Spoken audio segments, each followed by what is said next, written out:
All right. All right. Good morning.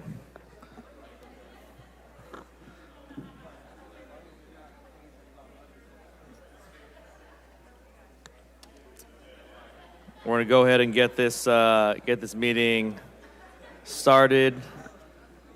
Welcome to the what is presumably the last day of the city's budget process for FY 26-27. Clerk, would you please call the roll? Good morning. Yes. Councilmember Perea. Here. Councilmember Karbasi. Here. Councilmember Arias. Presente. Vice President Maxwell. Present. Councilmember Vang. Present. Councilmember Richardson. Here. President Esparza. Present. 7 members being present, we have a quorum. Fantastic. Let's go ahead. I'll ask folks to, if they can, please stand for the Pledge of Allegiance. Councilmember Richardson, would you please lead us in the Pledge of Allegiance?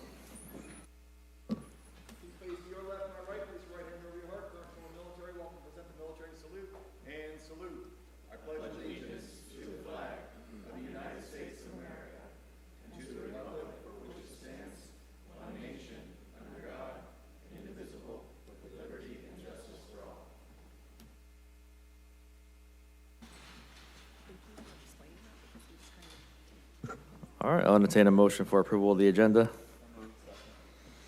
All right.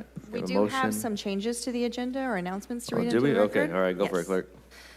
Thank you. With regard to item A, ID 26-795, regarding the resolution to adopt the fiscal year 2027 salary resolution for Exhibit B, has incorrect maximum salary for city manager position. Salary range should be 19935 to 28234. The fiscal year 26 salary range currently states the range as 19935 to 23234. There was a transposition error in that the 3 was entered instead of an 8.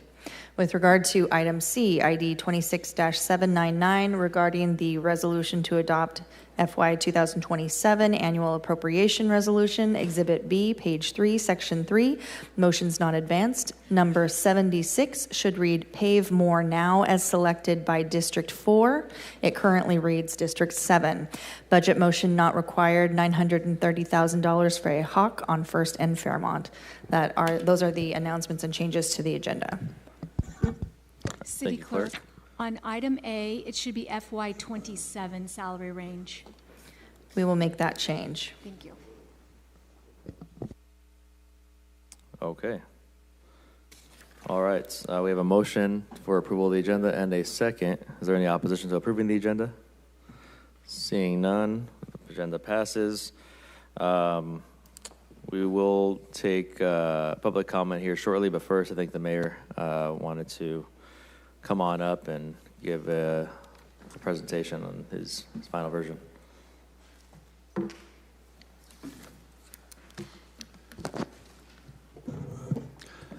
Well, good morning, Council President and members of the City Council. It's my honor today to be able to present to you what I hope to be the final FY27 budget. And I want to first start off by thanking each of you for taking the time to meet with me over the last week during the budget reconciliation process.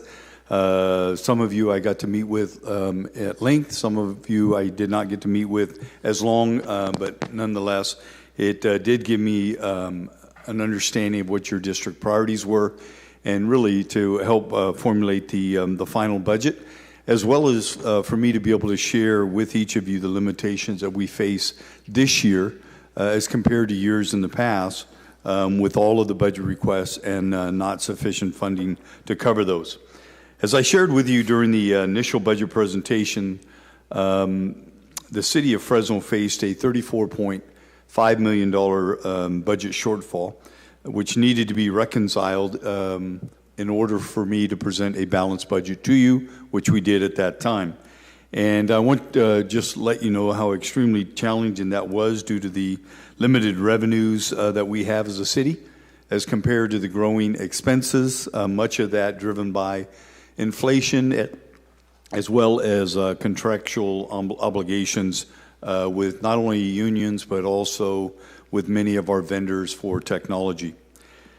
So as part of the budget hearings, Council approved 99 motions totaling $49.91 million, which would impact either the general fund, special revenue accounts, grants, or enterprise funds. The council has since been provided a reconciliation summary of those budget motions, and this is broken into 4 sections and is contained within Exhibit B, and all of you were presented those, I believe, yesterday. At the request of several council members, I will summarize all 99 motions in detail. I'm just kidding. You know I won't do that to you guys again. I will spare you the line item detail, but I do want to give you somewhat of a 30,000-foot look, but also some depth on some of the things that we are funding. So first, in Section 1, it contains 41 motions that are either fully or partially funded, totaling $9.63 million of these motions. Of the motions, $5.0 million was supported by the general fund. $4.6 million was supported by either grants, special revenue, such as Measure C, Measure P, or SB1, and then $12,000 was supported under enterprise funds. The additional $5 million in general fund motion was funded by the following enhancements in our revenues. Number one, additional interest projected in FY27 to increase by $1.6 million plus some in capital. And that's really from outside funding sources that come in where we're delayed on the projects, but we can derive interest on those until we're ready to spend the money. We are utilizing that to make up part of the $5 million. Unanticipated card room revenue, as you know, Club One, as a result of the proposed change in the law, we held back $440,000 in card room revenue. Since that time, there's been a court, at least a temporary court ruling, so we have used those $440,000, put those back in the budget. Proceeds from an unexpected settlement that we were not anticipating of $330,000. Additional proceeds for the sale of 2 city properties, one of those being Blosser and the other the Bricks Building, total about $410,000. A 2-year adjustment on additional property taxes that were previously designated under our EIFD, the Enhanced Infrastructure Financing District. Those $500,000 are backed out and put into our overall property account. The shifting of general fund expenses to grants and special revenues, and an adjustment in the final carryover amount. And it really took all of that plus some other adjustments to make up the $5 million in general fund. In Section 2, there's 28 motions are included in this section and are considered to be budget neutral, as they were already covered by funds available or they were contained in the proposed budget. Some motions were budget neutral, as they are being funded with district operations or infrastructure funds at the request of the council members or at the recommendation of the administration, and that totals $862,000. In Section 3 of Exhibit B, that contains 32 motions that are not being advanced for funding. Of those, 3 motions will be prioritized in the FY28 budget based on funding availability, either in Measure P or the Better Roads, Safer Streets initiative, should the measure pass. 4 motions are proposed to be funded through the existing Pave More Now dollars, as was selected by the council members of those districts. And those motions are motions number 49, 52, 75, and 76. The remaining 25 motions were not funded. However, many are eligible to be funded with future Pave More Now dollars or funding from the Better Roads, Safer Streets measure, again, should the measure pass. I'll wait until the city manager and council member are done. Mayor, please continue. Please continue. Council members may also wish to replace one of their existing Pave More projects with a non-funded project should sufficient money be available. Section 4 includes two items that are either in an administratively corrected or required correction or funding for the Maddie Institute as part of the mayor's recommended budget. And together, the four sections outline in Exhibit B all 99 motions, and I am pleased to share that the budget is now rebalanced. So at this time, I would like to just highlight a few of the items contained in the budget motions that may be of particular interest to you as well as to the public. Under motion number 1, $2 million being funded to First 5 California to support Council Vice President Maxwell's Early Learning Initiative. Under motion number 23, made by Councilmember Perea, $300,000 being added to the Eviction Protection Program. This is in addition to the mayor's proposed budget of $1.5 million. This will provide a total of $1.8 million for Eviction Protection Program. And based on our expenditure trends over the last couple of years, this should be sufficient funding for FY27. Under motion number 14, made by Councilmember Arias, $650,000 in unspent funds is being reallocated from the Dawn Initiative to Advance Peace. EOC will continue to administer those funds for Advance Peace as they did for the Dawn program. This is in addition to the $300,000 included in the mayor's proposed budget and $182,000 that is being carried over from FY26 into FY27. $144,000 has also been provided to Advance Peace from the Fresno Unified School District.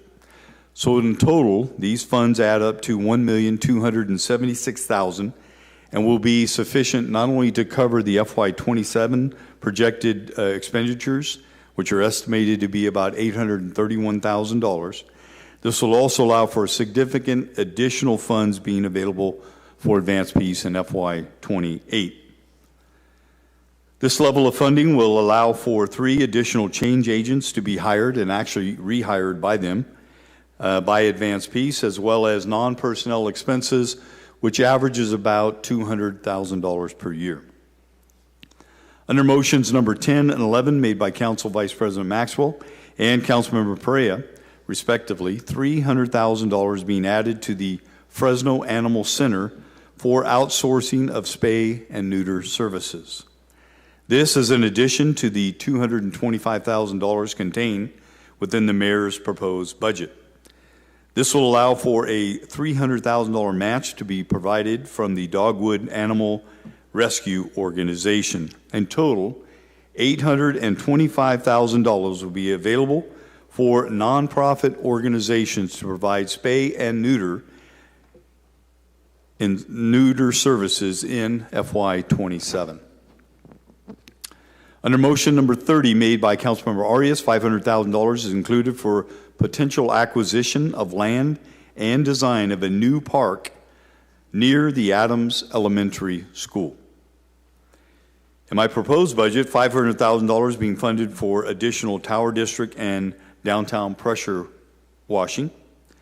In addition to this, under motion number 42 made by Councilmember Perea, an additional $350,000 will be available for a new and successfully tested steam cleaning process that uses high pressure temperatures paired with environmentally friendly chemicals to clean tower sidewalks that cannot be cleaned through normal pressure washing.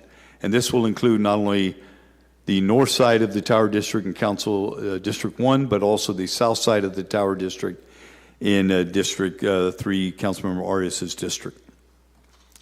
An additional $150,000 is being funded for design and potential replacement of existing sidewalks within various locations of the Tower District.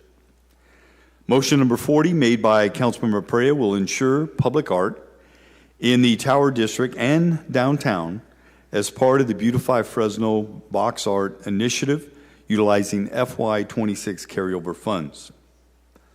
Under motion number 43 made by Councilmember Richardson, $65,000 will fund a part-time Office of Community Affairs liaison for the Middle East and North Africa communities. Now I'd like to just refresh all of our memories a little bit on a few significant items that were already contained in the mayor's proposed budget that was previously presented to you.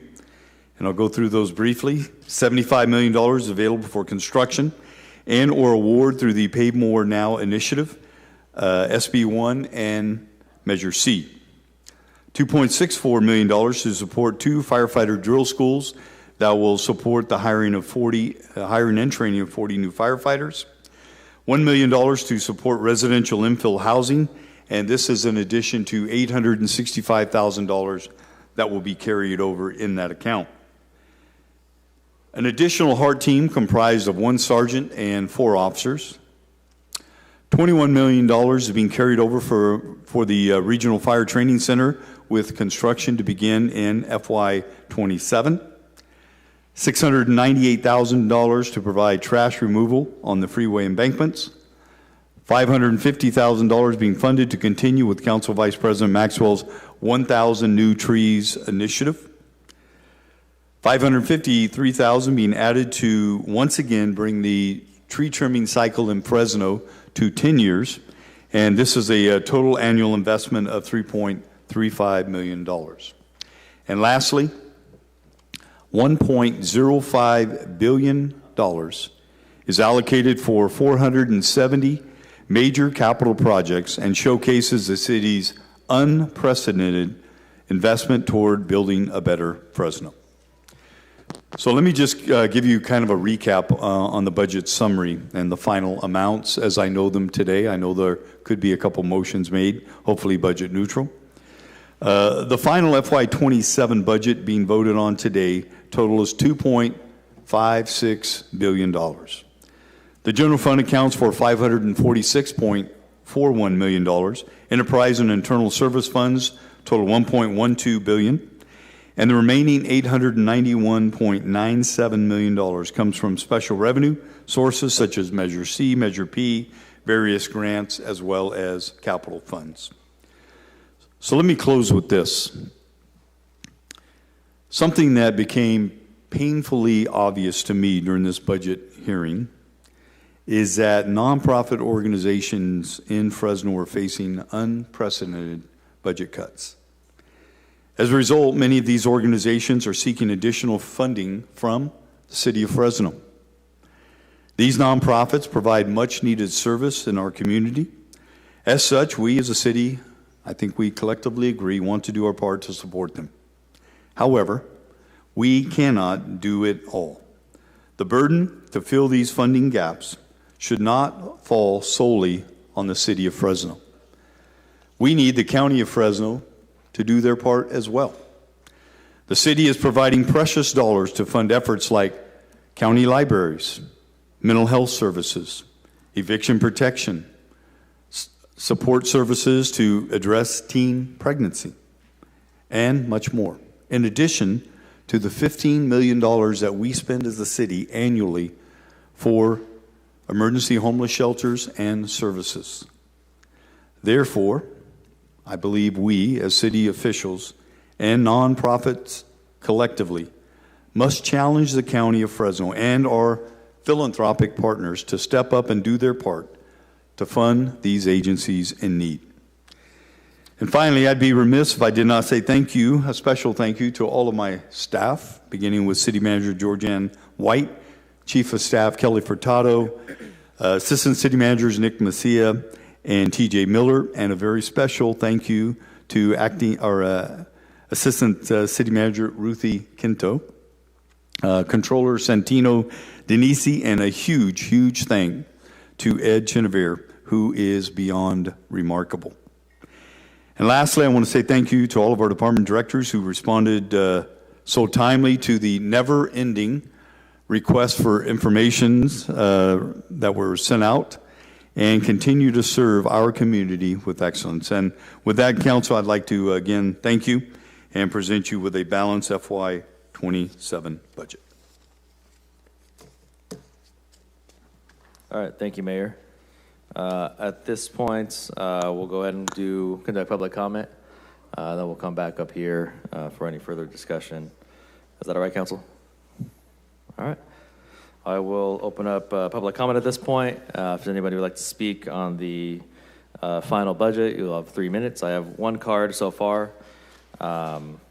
If you can, please fill out a yellow card and hand it up here. If not, you'll still be able to speak, but it will be a little easier facilitation. Only card I have right now is for Chris Thompson. Welcome, Chris. You have 3 minutes.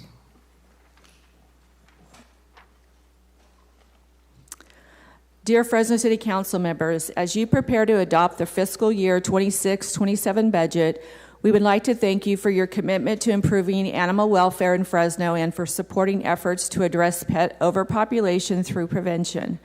While we appreciate the investments being made this year, we respectfully ask that the city begin planning for the fiscal year 2027-2028 budget now by setting a goal to dedicate at least 10% of the Fresno Animal Center budget to community spay and neuter programs. Spaying and neutering remain the most effective and cost-efficient tool available to reduce shelter intake, decrease euthanasia, improve public health, and save taxpayer dollars. Investing in prevention today reduces the need for more costly interventions tomorrow. Fresno TNR has demonstrated what can be accomplished through community partnerships and limited resources. In just the first half of 2026, Fresno TNR facilitated the spaying and neutering of over 4,500 cats. And since our founding, we have helped more than 24,300 cats since 2023 throughout Fresno and the surrounding communities. We respectfully challenge the City of Fresno to set a goal to surpass that number through Fresno Animal Center funded spay and neuter efforts. If a volunteer-driven nonprofit can help 4,421 cats in 6 months, imagine what could be accomplished with a dedicated investment representing 10% of the Animal Center's budget. We also encourage increased public reporting during the fiscal year 2026-2027, including regular updates on funded spay and neutering surgeries, shelter intake trends, euthanasia rates, live release outcomes, and program effectiveness. Transparent reporting will help measure progress and guide future investments. Fresno has an opportunity to become a statewide leader in prevention. Thank you. You still had 1 minute if you weren't finished. Go ahead and give her the minute, Bernard. Yeah, the first beep is okay. A 1 minute warning. Alrighty.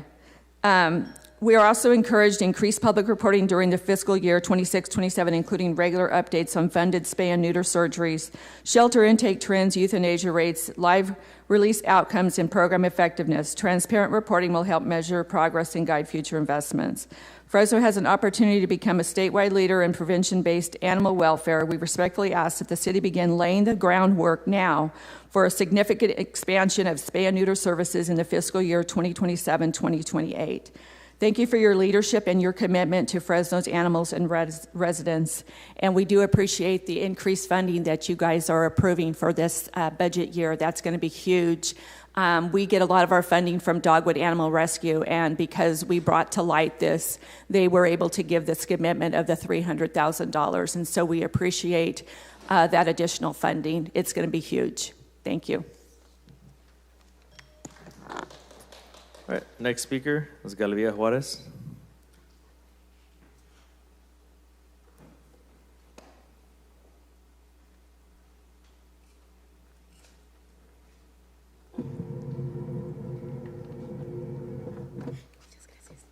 Hola, ¿qué tal? Muy buenos días a todos y cada uno del miembro del concilio. Bueno, hoy queremos de nuevo venir a abogar por nuestra comunidad de Adams.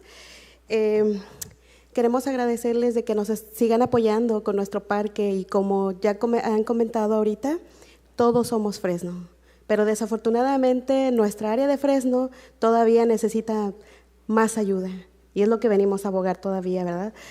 Queremos que no solamente el centro de Fresno tenga remodelaciones, que se mire bonito, sí, estamos de acuerdo, todos queremos que sea un área bonita para toda nuestra comunidad, pero también queremos que en nuestras áreas rurales haya esa accesibilidad para nuestras familias, para todos los que quieran venir a visitar Fresno, que no nada más digan que el centro de Fresno son áreas bonitas, Que digamos que saliendo a las orillas de Fresno haya un parque donde puedas ir a relajarte con alguna familia que vengas a visitar. Queremos que por favor nos apoyen. Queremos que por favor tomen a la comunidad en cuenta. A la hora de hacer una infraestructura, no nada más tomando en cuenta un parque, sino todo, ¿verdad? Que nos pregunten cuáles son las necesidades de nuestros hijos, cuáles son las necesidades de nosotros como mamás, como padres. Queremos que nuestras voces se tomen en cuenta. Queremos que por favor escuchen qué es lo que en realidad se necesita. Por eso el día de hoy vengo a pedirles que se escuche, que escuchen nuestras voces, que no nada más quieran tomar a veces sus decisiones y nos quieran poner algunas cosas que tal vez nosotros no estemos de acuerdo. Entonces quisiéramos que por favor se escuchara, no importa el precio del parque, sino o el terreno que se vaya a construir, pero queremos algo que sea nuestro y para nuestras comunidades. Muchísimas gracias. Next speaker is going to be Giovanna Morales.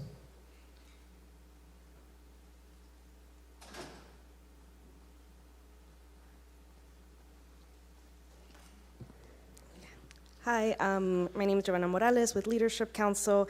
We just wanted to say that we appreciate the continued funding for residents' asks and for the acquisition and design for the park in the Adams neighborhood. We just ask that the city works with the residents to ensure that the park that they are collaborating and incorporating their priorities and needs when designing the park.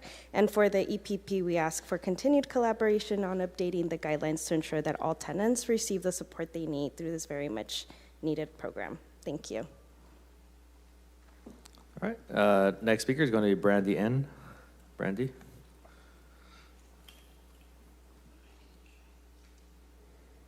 And that's my last yellow card I think I have right now, so if anybody else wants to fill one out, feel free.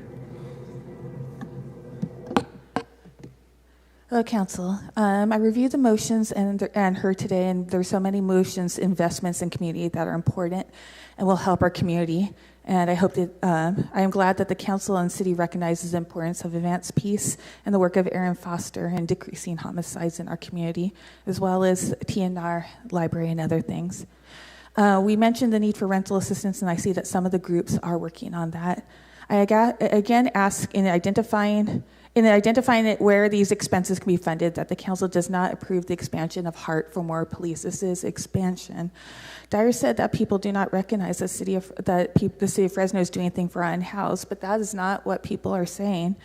When people are bringing up funding services, it is to give alternatives to increasing HART. HART, he mentions that it will increase services, but that's not funded. Dyer, when Dyer is justifying increasing these fundings, we are saying, okay, here is where funding can go that will actually address the issue. I am grateful for more housing, and thank you. The reality is that as long as there is not enough housing, though, people will have no place to go. The National Low Income Housing Coalition states in 2024 that the Fresno metro area had about 44,000 extremely low-income households and about 11,000 available. That isn't just in Fresno, but basically 20 out of 100 are affordable housing are available for those on low income. That doesn't minimize what we achieve, but is a factor. Again, the justification of refusal of services is both not reflective of the number of those who are in a coordinated entry system and what the service providers are saying. But even if those are refusing, and the reason may be an opportunity to look into barriers, there are more people who have said yes than there are available services. So what is the justification of inhumane treatment and throwing away their belongings? And while the people have told us about being mocked, about having their things thrown away, the 7 principles of encampment resolution, the Homeless Youth Council, the Here to Stay report, the National Health Care for the Homeless Council, Disability Rights Education Defense Fund all claim that these things are not working and that we need to work on collaborative approaches. And yet when the city says that we are, when we've said no to these things, even these groups like Here to Stay and the Police Reform Coalition have been ignored. Just looking at those with disabilities, I realize there is a psychological impact that happens to people out here that is making things worse, and that 44 to 50% of unhoused adults have a disability who are unhoused compared to 16%. Meanwhile, I have tried to get accessibility, more time for a woman who asked for more time, and Heart refused. We've had someone's prosthetic legs, people's medications, wheelchairs thrown into crushers. We need accountability, and we need a better way. Thank you, Brandy. Any additional public comment on the budget? I don't have any more yellow cards, so if you'd like to speak, come on down. Welcome. Hi, Council. My name's Ariana. I've been up here a few times. I was really glad to see some of the funding for teen moms. My mom was a teen mom, and that was really hard. I think what's interesting now is when I'm driving around Fresno or stopping to get gas, my goddaughter is seeing people that are unhoused digging through the dumpster. And there's a couple businesses in town where like they don't even want you going in to buy food or water for those folks. And so when we've tried to do that, like we get a negative response. And so it's a really difficult place to be in when we're trying to explain that to a 7-year-old, like what's going on here. And she's just kind of like, what are we doing for our neighbors? And I'm just like, wow, that's a really good question from a 7-year-old. So I wanted to talk a little bit about some of the policing alternatives and diversion initiatives in Atlanta. And I also wanted to talk about how even when programs like this exist and are really successful, they still have deaths from encampment abatement.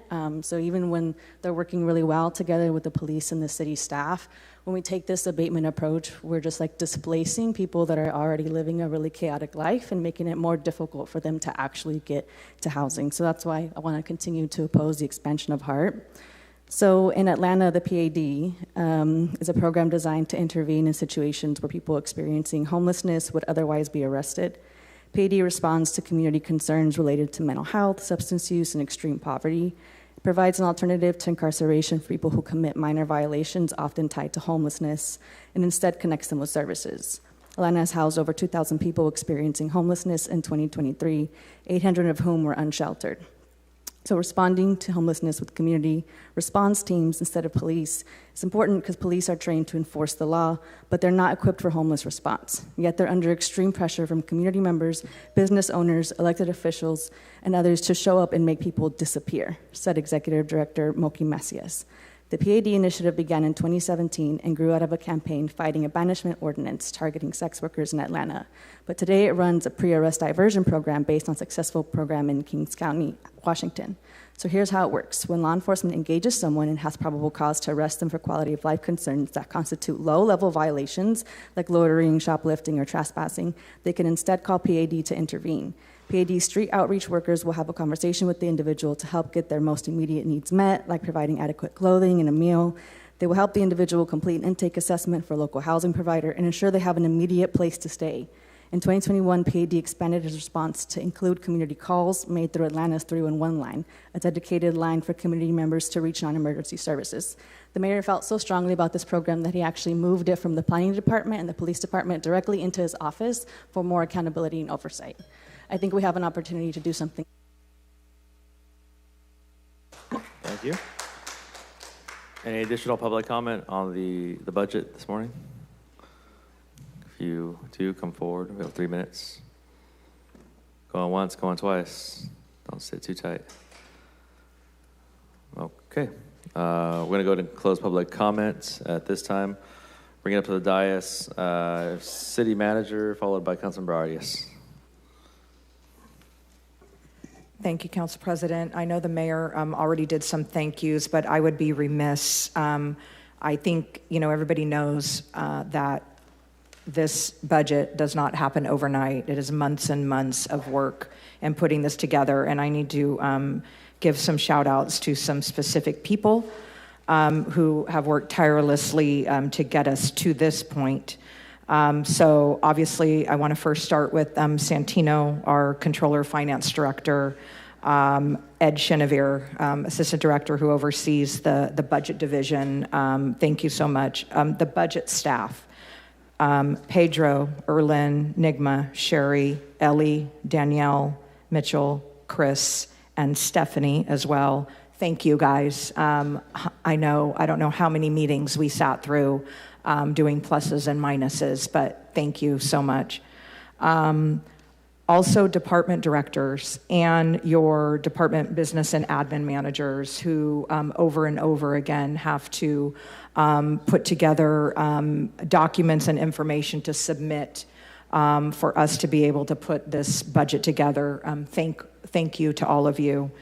In addition, it would also be remiss to not single out a few people in my office, namely Alex, Crystal, and Tony, the mom of City Hall, who everyone goes to for everything, and I know everybody out there is smiling because you know it's true. And then our ACMs, Nick, TJ, and Ruthie, who oversees the finance side of the shop.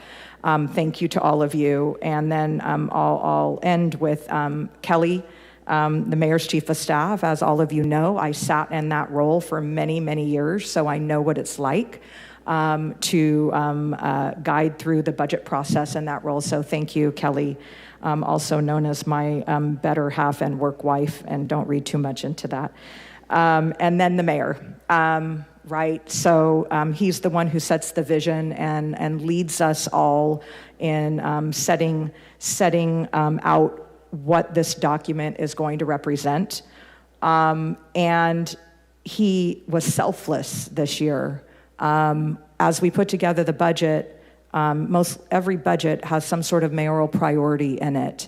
It could be a new program or new staffing, and there was nothing this year because he knew what our financial situation was, and he sort of put his own desires aside for the purposes of being able to present a balanced budget. So obviously the mayor leads us all and is very hands-on, as we all know, and very detailed and amazing with numbers.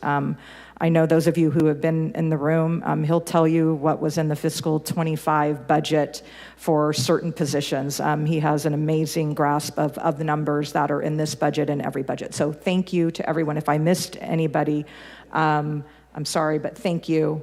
Thank you, thank you. We could not have done it without you. And I know sometimes I get criticized for thanking staff for doing their jobs. And I don't really care. Because the staff that put together this budget, it's more than just doing their jobs. It's early mornings, it's late nights, it's working from home when our office is sending a text message at 11 o'clock at night that we need data right away. So they go above and beyond, and they need to be recognized for that. And thank you to council.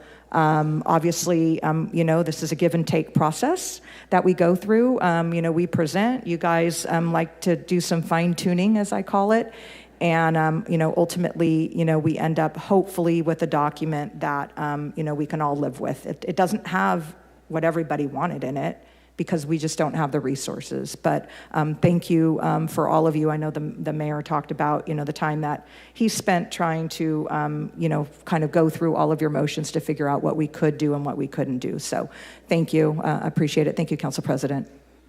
All right, great. Councilmember Arias, followed by Councilmember Vang. Thank you, Council President. I do want to express my appreciation. This is my final budget in this city.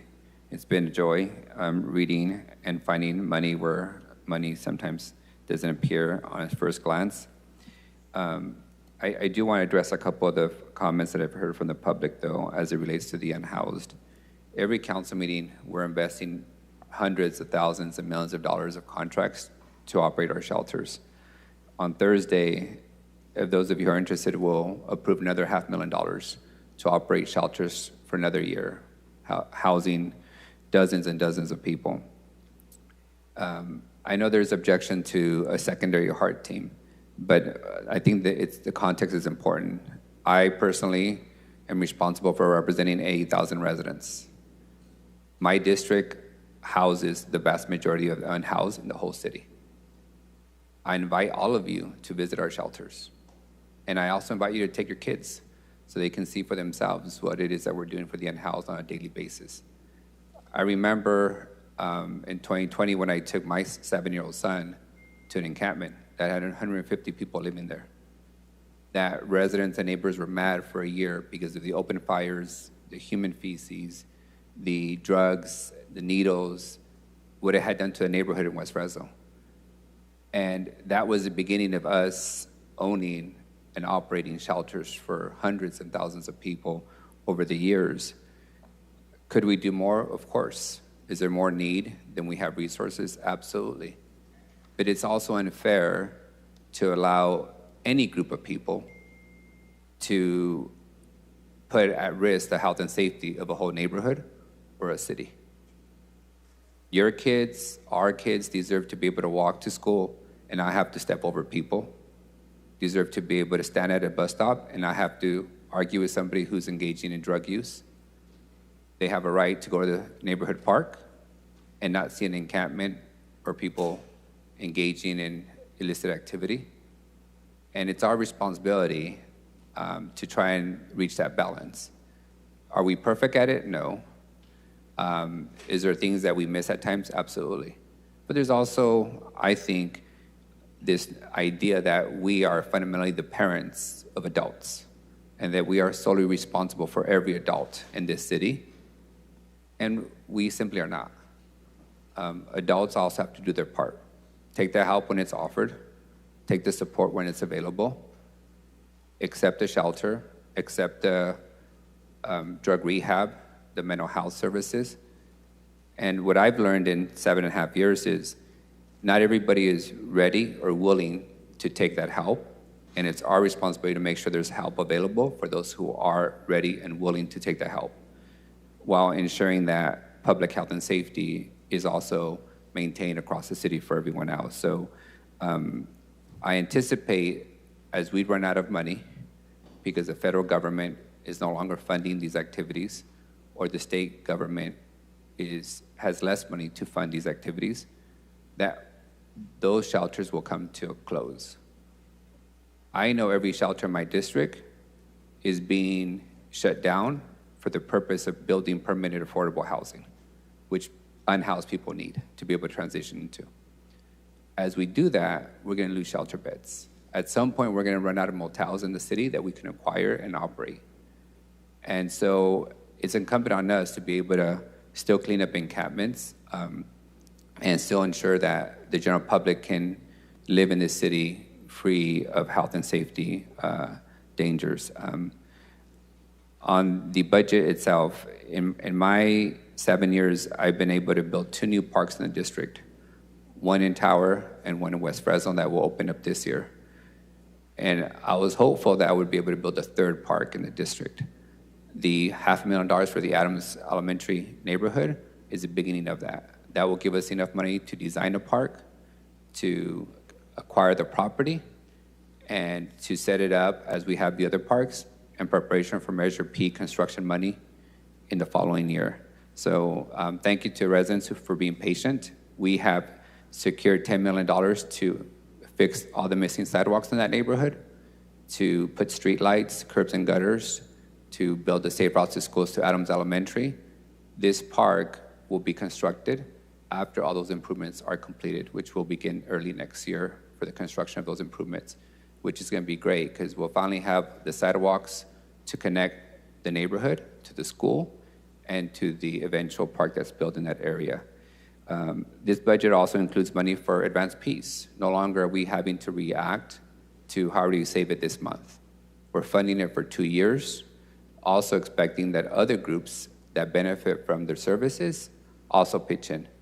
One of the agencies that benefits the most from advanced peace is the district attorney's office.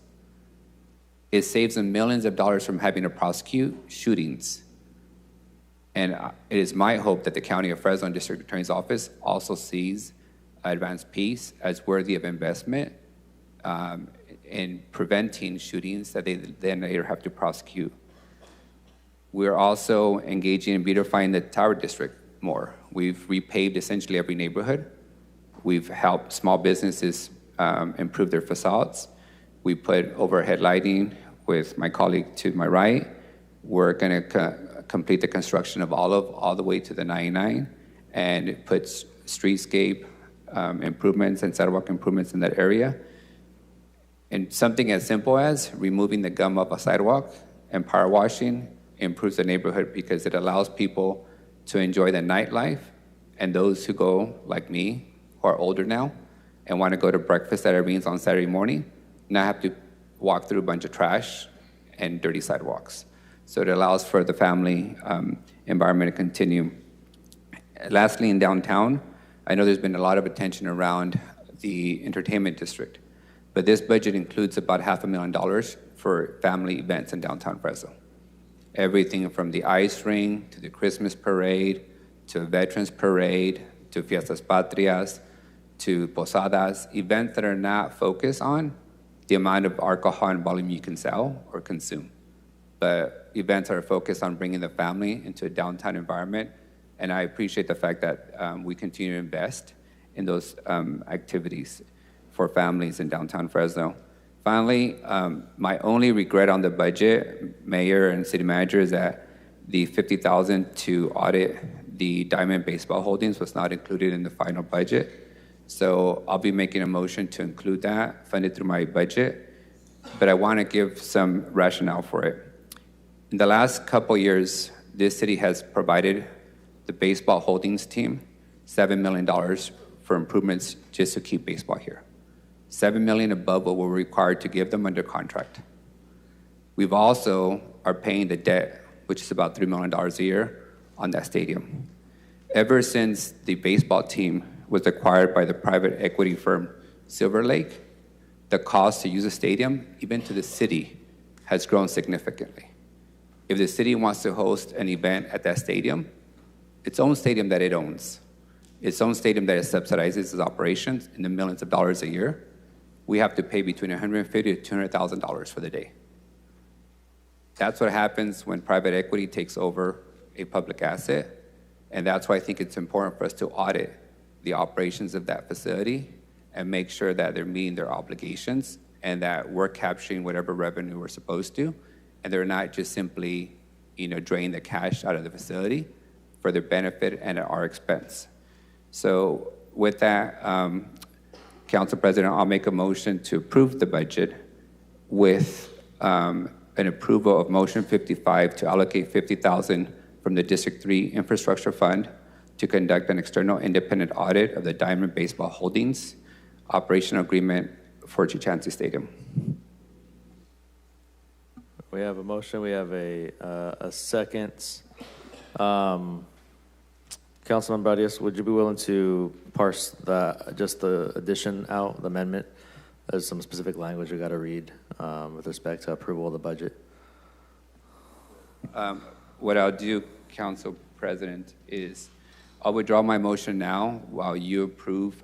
You make a motion for the legal language, and then I will amend your motion with my motion. Would that work, City Manager? May I make a suggestion? Yes, ma'am. I would suggest that you make your motion for the audit, and if that passes, then let the council president or whoever make the motion with all the technical language that's needed.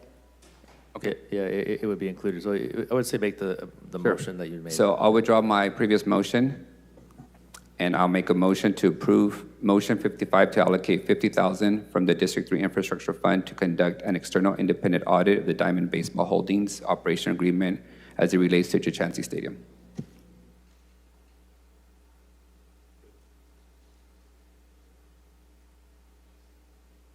All right, we have a motion, we have a second. We'll go ahead and take that motion up now for approval. Is there any opposition to that amendment to the existing language? Seeing none, that passes. That's included. All right, Councilmember Vang, followed by Councilmember Carbasi.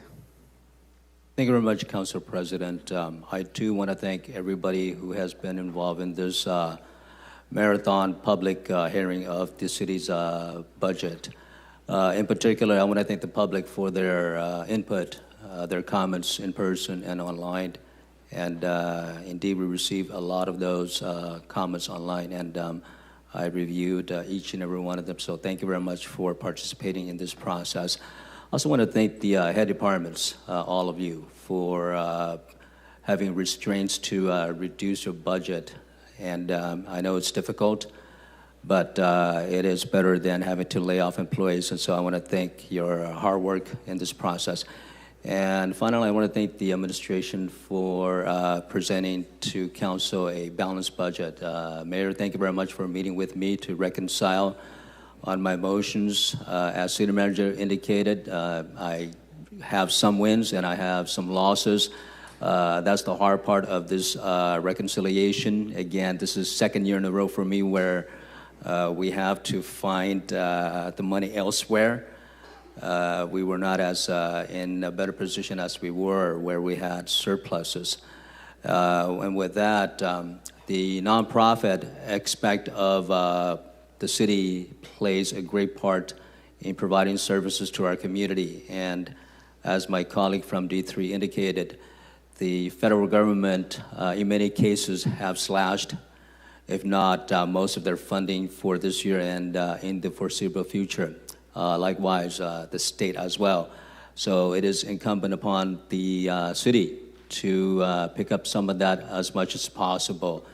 And again, it's just very difficult to find money when there is no money to sustain the current operating cost of the city.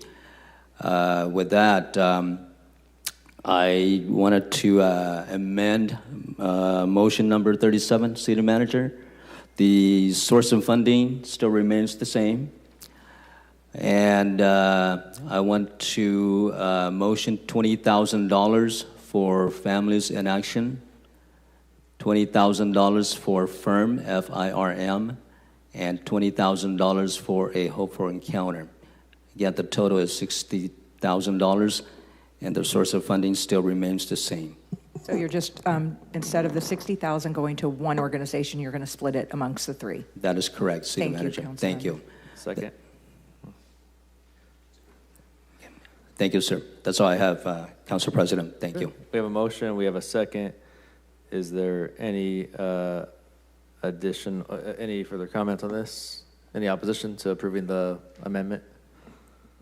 All right, seeing none, that's now packaged into the final version of the budget. Councilmember Carbasi, followed by Councilmember Perea. Thank you. I agree with all the comments made about staff, department directors, Mayor Kelly, and of course our senior Georgianne and our fellow her deputy city managers and assistant city managers. Great work. It is a long, gruesome process. This is a $2.5 billion budget. It's very large and a lot of work, so I do appreciate that. Work's not done yet, though. I have a couple questions. So I made motion number 2 early on, and this was regarding existing funding that has been carried over for multiple years towards a new park site in Pinedale for raw land to build a new park out there, in addition to the community center. Now, Mayor, thank you so much, because this budget has included another $300,000 for the Pinedale Community Center. This is a multi-year project we worked on. We've put in a lot, if not over $1 million, almost millions of dollars in that community center, and we're going to get it back to where it needs to be. I do have a question for the Parks Director, though, regarding the funding that we have there now. Regarding the funding in that new parks site fund, what exactly what bucket is that in of Measure P?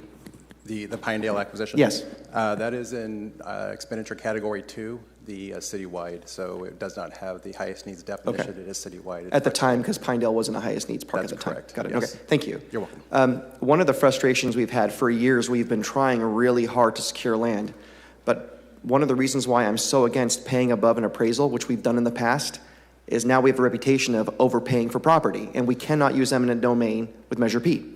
So I'm not willing to pay double or more for a property. So we've held firm, and it's been difficult to find land. Meanwhile, this money has been held in there, not being spent on other potential park sites. So I'm going to remake my motion because it was removed, and that is to amend the terms for use of the existing funding that has been carried over for multiple years towards a new park site in Pinedale to include language to open it up to be eligible for park sites west of Highway 99, including the one we're building at Barstow and Veterans.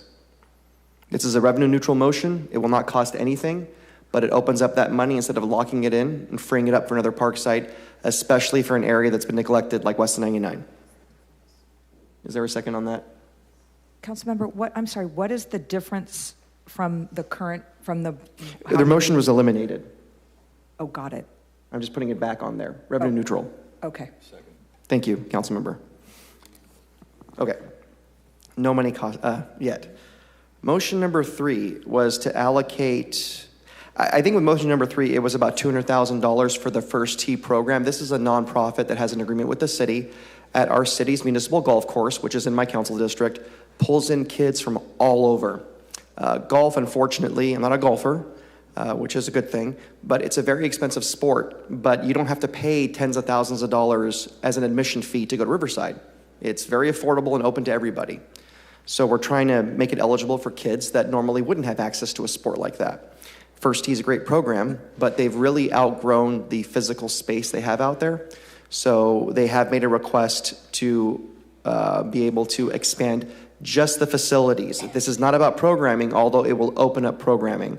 And I think there was a little confusion. I want to be clear. This is only about capital improvements. This is not about any programming in particular. Correct. I think when the motion was made, I think we had some confusion because the Riverside Capital Fund would not be able to be used for programming, but it could be used for facility. Right. And so it did not make it on the list because I think we were focused on the programming side of the motion. Right. So if we could use Riverside capital money for to improve or increase a facility. What's the best way to do that? Would it be a new motion? I think that would be the best way. I would not make any changes to the existing sheet. I think it would be easier if you just made a motion to fund First Tee $200,000 from Riverside Capital for facility improvements. Okay. And this wouldn't, just so no one freaks out, this isn't like taking money away from someone else's project. This isn't the capital fund. It's isolated. Correct, exactly. Okay. So what I'll do is I'll make a new motion to allocate up to $200,000 from the Riverside Golf Course Capital Fund to expanding facilities for the First Tee Youth Development Program nonprofit at Riverside Golf Course. Thank you, Councilmember. Okay, then next one would be, do we have to vote on these separately, or could we all do it all together? Or, let's take them up one by one. So let's go back to the first one. Okay. You said it's budget neutral. There's no money being. There is no money. The money's been sitting there for years. The likelihood of finding something is minimal. I'm not giving up all hope, but it's pretty minimal, unfortunately, because every time we've gone to 3 different buyers, and they up the price constantly. All right, so we'll go to, if it's budget neutral, yeah, let's go to that first motion, and we'll take it up. Is there any opposition to the first motion regarding? Regarding opening up the existing funding to other projects west of 99. Okay. Any eligible projects. Any opposition to that? Seeing none, that's now part of the budget amendment. It's part of it. And then the second motion.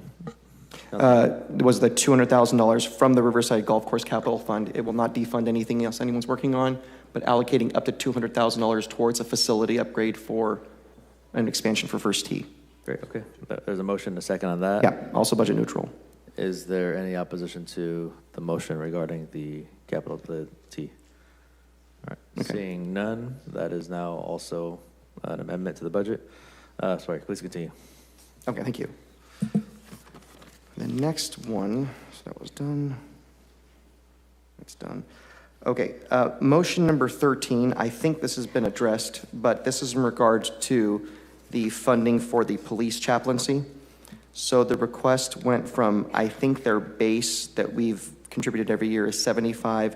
The request was to increase that to 150. Now it says that the reconciliation and says it's $100,000, but there is another additional 50 somewhere else. Is that correct?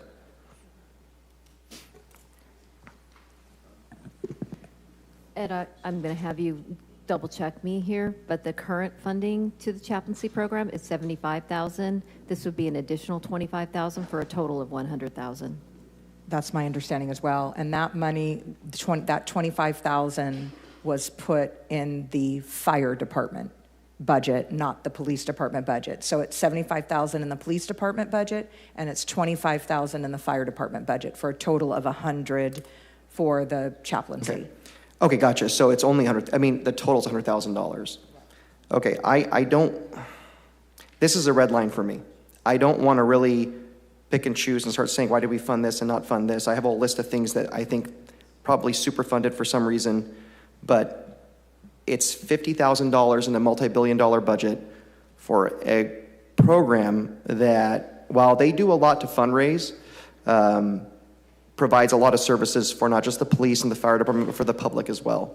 So we'll see how the rest of the discussion goes, but I'm a bit concerned that we didn't fully fund this program. It really, if we can't treat our chaplains well, I don't know what that says about us as a budget, but we'll move on from that. I'll come back to that in a minute. So that one's not solved. Okay, motion number 94. Yeah, I thought I was pretty clear. That chaplaincy one was really important to me. 94 was to allocate the, and by the way, thank you for this one, the additional gap money for Stallion Park. I'm just wondering what bucket that came from. Is that Measure P money? It's $77,200. 94, city manager. 94. And it's Sorry if it's something eligible else. for Measure P, Category 1, high needs. Okay. And I do appreciate that because they still have a metal slide, and I think they'll appreciate the new slide. What category was that? Sorry. Bucket 1. Bucket 1, Measure P, Category 1, high needs. Got it. Thank you so much. Okay.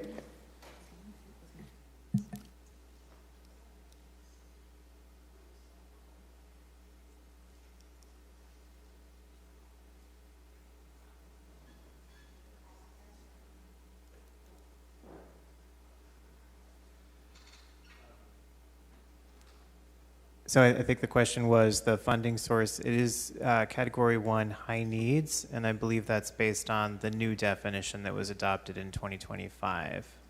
It's not high needs. Stallion Oh. Park is not high needs. Yep. Got it.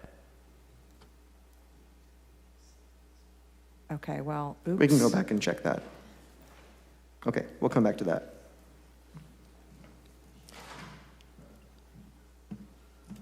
Another question, this is for Public Works, but I mean, maybe you can answer, just a basic question. Director, sorry, it's one question, make you come all the way up here. Appreciate it, though.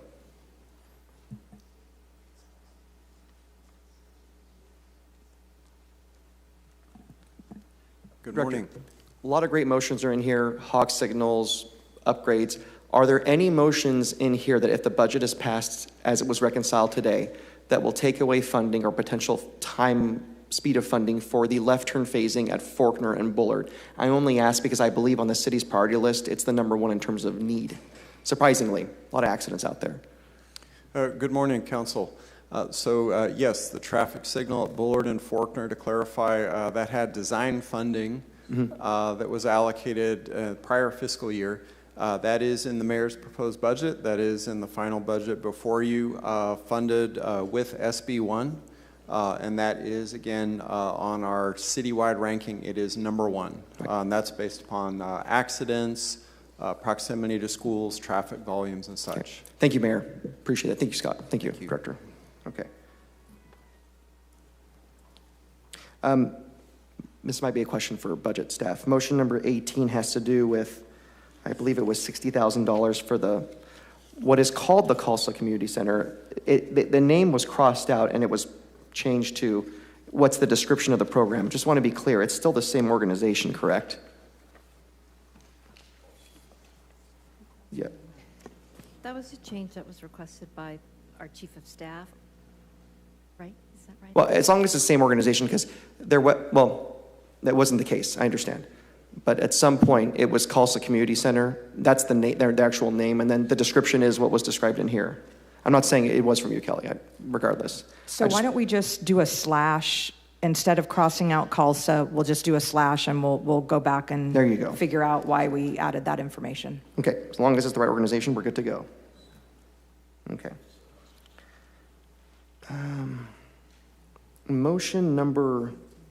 Motions 46 and 48. Great motions. This is another example of how county needs to understand that city residents are their residents too. And for motion 46, which is the $50,000, how much of that, is it all general fund or is it part general fund, part operating budget for District 1? Because I made a similar motion and I want to make sure what ratio I need to pay out of my budget. It's split 50-50? It's general fund. It's all general fund or part general fund, part operating budget? Ed, can you confirm? 46. 46. Oh, it says 20. I'm sorry. It says 20,000 from District 1. Okay. So about 40%. Okay. Those are the notes on here, on the reconciliation. Just to be clear, though, motion 48, which is a similar measure, but this is for West of 99, it was approved, but the recommendation is District 2 pays for all of it. Okay. My only concern with that, we're going to do it. My only concern with that is there is only one library west of 99, just south of Shaw, and it's not even a full-scale library. I think the residents of West Fresno deserve the same kind of priority, not just from my budget, but from the general fund budget. But I'm not going to not fund this. I just think it's unfortunate that it wasn't given the same treatment. Okay, I'm sorry. We need to clarify. Sorry, because it's on our sheet in two different places. It was partial from, somebody speak up, please? $30,000. It's General a total fund. of $50,000. $30,000 from the general fund. Right. And $20,000 from the district operating fund. Got it. D1. Okay. So 60-40. Okay, understood. Okay, that answers my question there. Another one that has to do with Southwest Fresno was motion 97, which was the African American Community Council. They were completely eliminated, and I'm wondering why. I need to be able to find a way to fund them again. Part of their goal, and this is a program where a lot of the folks that we know, members of NAACP, they're also part of this organization, while it's a separate organization. The request was $25,000, and they were totally eliminated. 97. So I have some thoughts how we can restore their funding. I'll just move to that. Okay.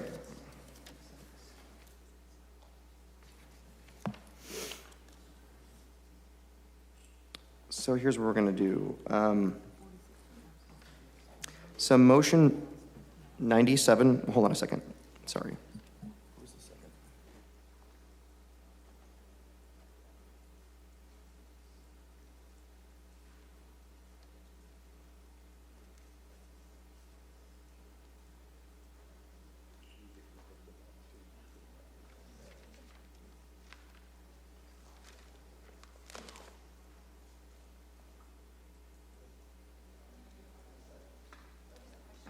So what we're going to do for 97 is my motion is going to be this. We're going to restore motion 97, but to pay for it, we are going to reduce motion number, excuse me, can't read my own handwriting. We're going to fund $15,000 out of the District 2 operating budget, and we're going to reduce motion number 18 from $60,000 to $50,000 and use that towards the African American Community Council. And the Fresno Metro Black Chamber of Commerce will serve as the fiscal agent. Oh, okay, yeah, we could not find any record of nonprofit status for this nonprofit. Yep. So, okay, yeah. So their fiscal agent will be the chamber. 501c3, That- but in any event, using the Black Chamber Yes. of Commerce is helpful. However, the difference of your two motions is not the same. I'm sorry. Say one more time, Ruthie. It was The difference of your two motions was not the same. If we do $15,000 through the Black Chamber and then reduce motion number 18 by $10,000. Oh, no. So it'll be $10,000 from the reduced motion that will go to the Black Chamber for this group, and then the remainder will come out of my operating budget. Very good. Thank you. Yep, you got it. Second. It'll be neutral, but it'll just be, yeah. Second.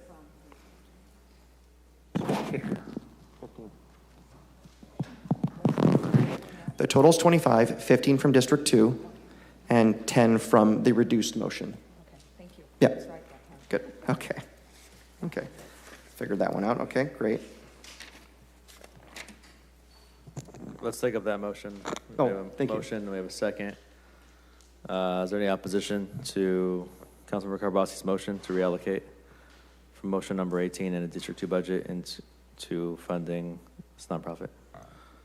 Okay. Right, Thank you, seeing guys. no opposition, that's now amended. Have we missed any, Councilmember Carbassi? What's that? Have we missed any other live motions? Yes. Almost done. Oh, no, I meant like, did I miss any? No. We're good so far. Thank you. Sorry for the confusion. We're good. Thank you. Excellent. This is a fun one. There was no opposition. Oh, okay, thank you. Motion number 15, I want to thank my colleagues, Councilmembers Richardson and Vang. We put some money aside because we do have multiple public safety memorials, and we don't want anyone, God forbid anyone gets added to that, to have to worry about being able to raise the money for the etching and the cost that goes with that, and that cost grows. So I believe each of us contributed $2,500 towards that. This is a fun motion, I'm going to make a motion to rename that fund the Devin P. McGuire Public Safety Memorial Fund. Devin's not going anywhere. He's still with us, but he is retiring, and so this is just one thank you to you for that. Second. Okay. There's no revenue effect. We've already funded that. Does he get a discount if his name goes on there? You don't get a discount if your name goes on there. No, absolutely not. We don't want that. We don't want you at all. All right, But God forbid it happens. We have a motion, we have a second. Is there any opposition to the renaming? All right, seeing none, passes 7-0. That's now in. The only other one I have left, there was a motion for years I've been trying really, really hard to get us to focus more on the whole sister city relationship. We're really great at ag. That's what we do in this area, but there are things that other places are good at. And we've had multiple groups come here and spend their money here on multiple conferences, international conferences, which is great. But I don't feel like we've really quite been able to get buy-in.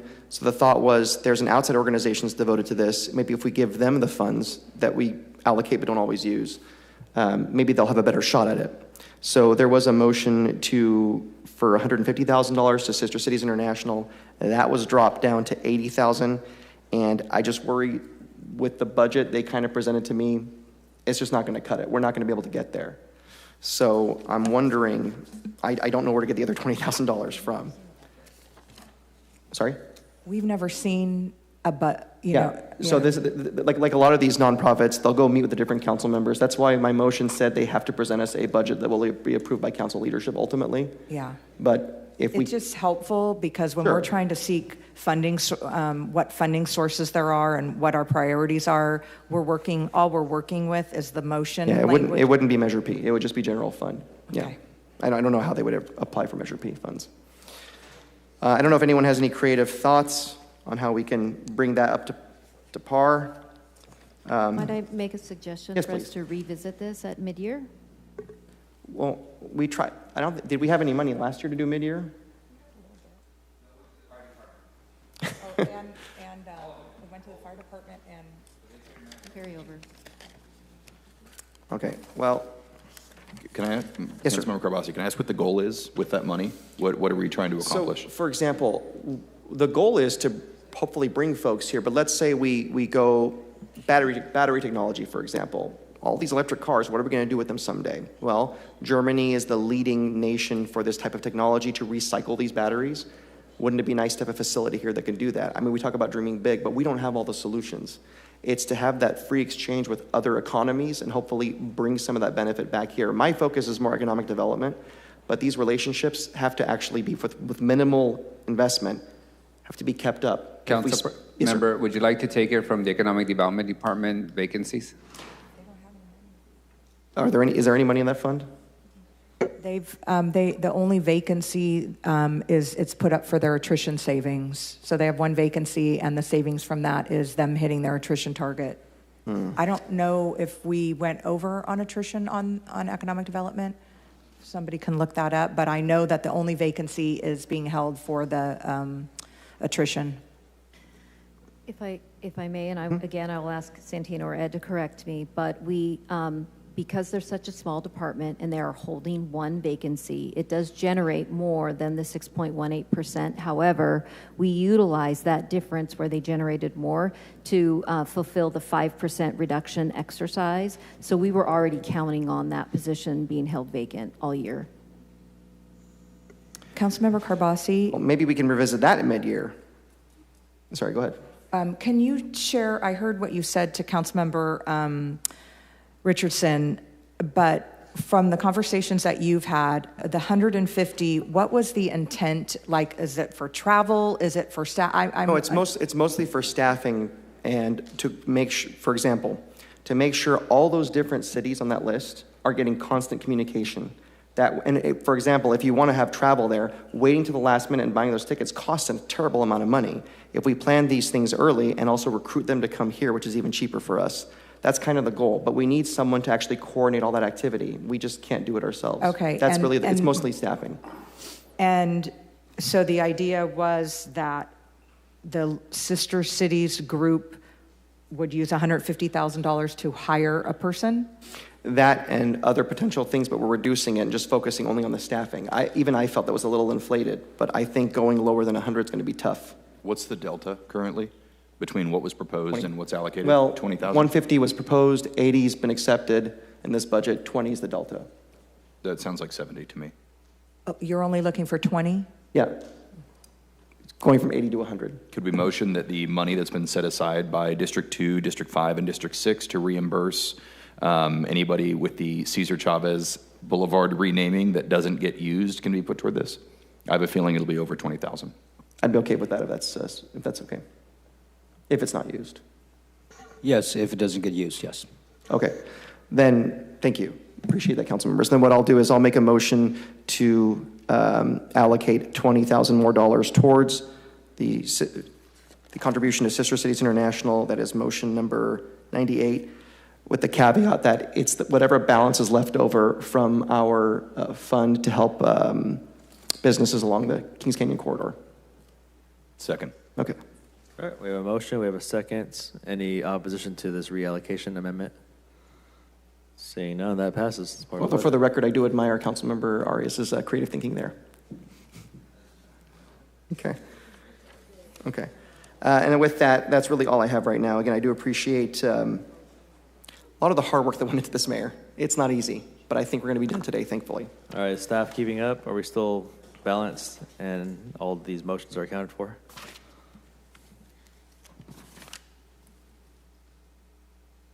City manager, staff is all right? I'm sorry. I was trying to catch up. I'm sorry, what was the question? Is staff keeping up? Is everything clear? Yes, I think we're good. And we're still balanced? My brain just caught up to the words. I think we're good to go. Ed, you good? We're all good. Thank you. All right. I have Councilmember Perea punched up. Thank you, Council President. I'm proud to say that this being my last budget, this is what we have before us, I believe, the most family-friendly budget our city has ever seen, and I do want to just take a moment to highlight some of the motions that made it through to this final round that are really important to me and my district.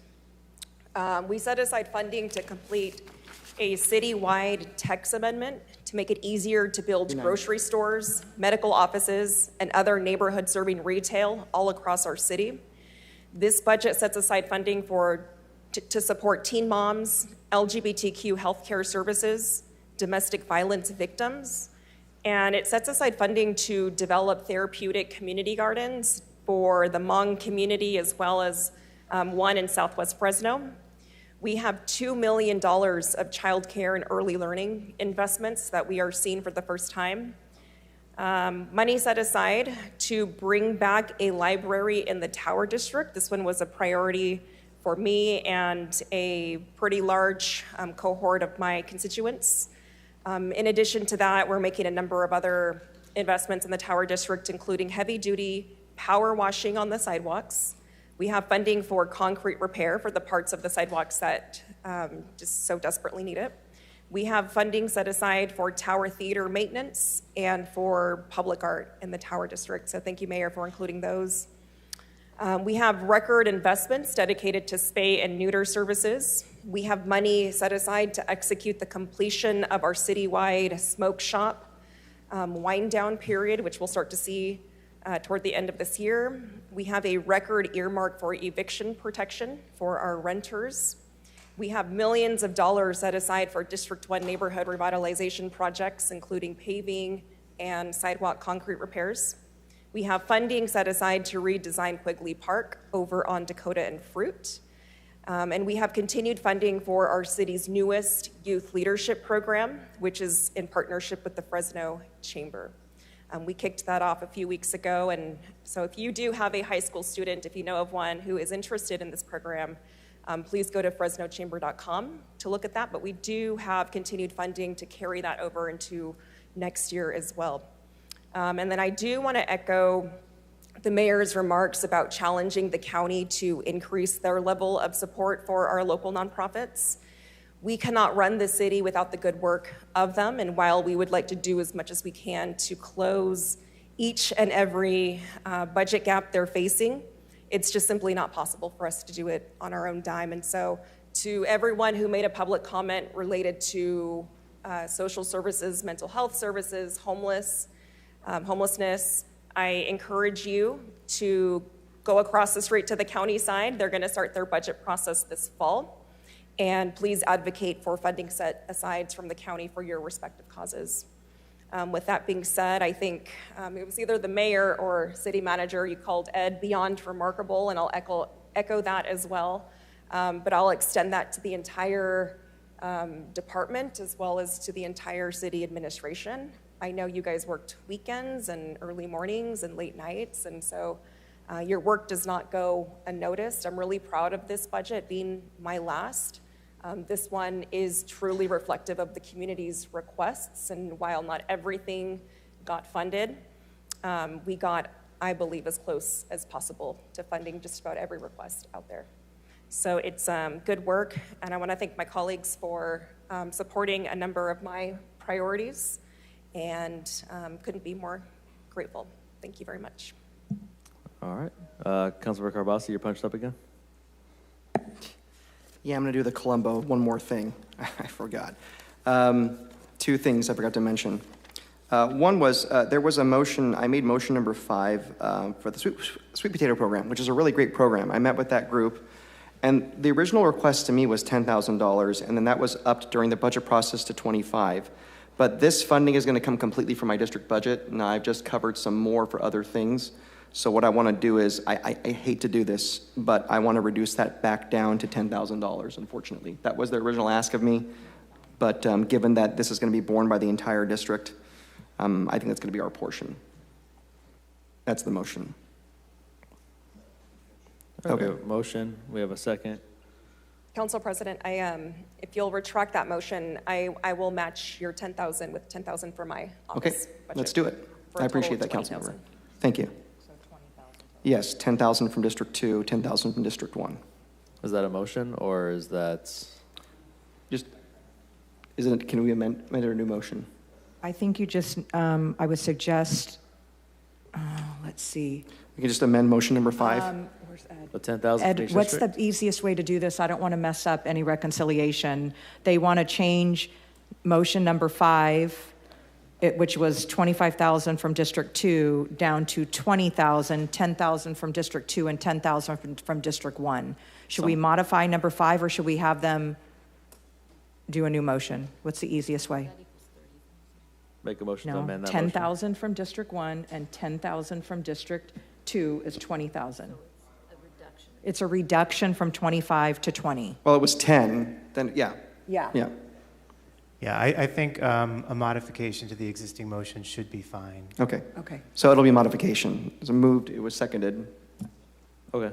So the motion is to reduce the amount to 20,000, but 10,000 from D1 operating, 10,000 from D2 operating. Any opposition to the motion? Seeing none, all right. That amendment's not part of the budget. Okay. The other one that we didn't do anything about was the chaplaincy issue. So I'm just trying to think where I can cut or what we can do, because it's an important program. Councilmember, Yes, sir. Can't the Fresno Police Union fund that? I mean, they have a few $100,000. They funded at 75,000. So can't they fund the remainder? No, Yeah, that's what I said. The police department has No, I'm asking $75,000. about the Fresno Police Union. FPOA. Oh, POA Yeah. also funds it? Oh, I'm sorry. My question to my colleague is, can't the union fund the this, given that they union. have money Okay, to fund the legal defense fund of harassing behaviors? Well, I don't know how to comment on that. Okay. Right. There's got to be a funding source somewhere here.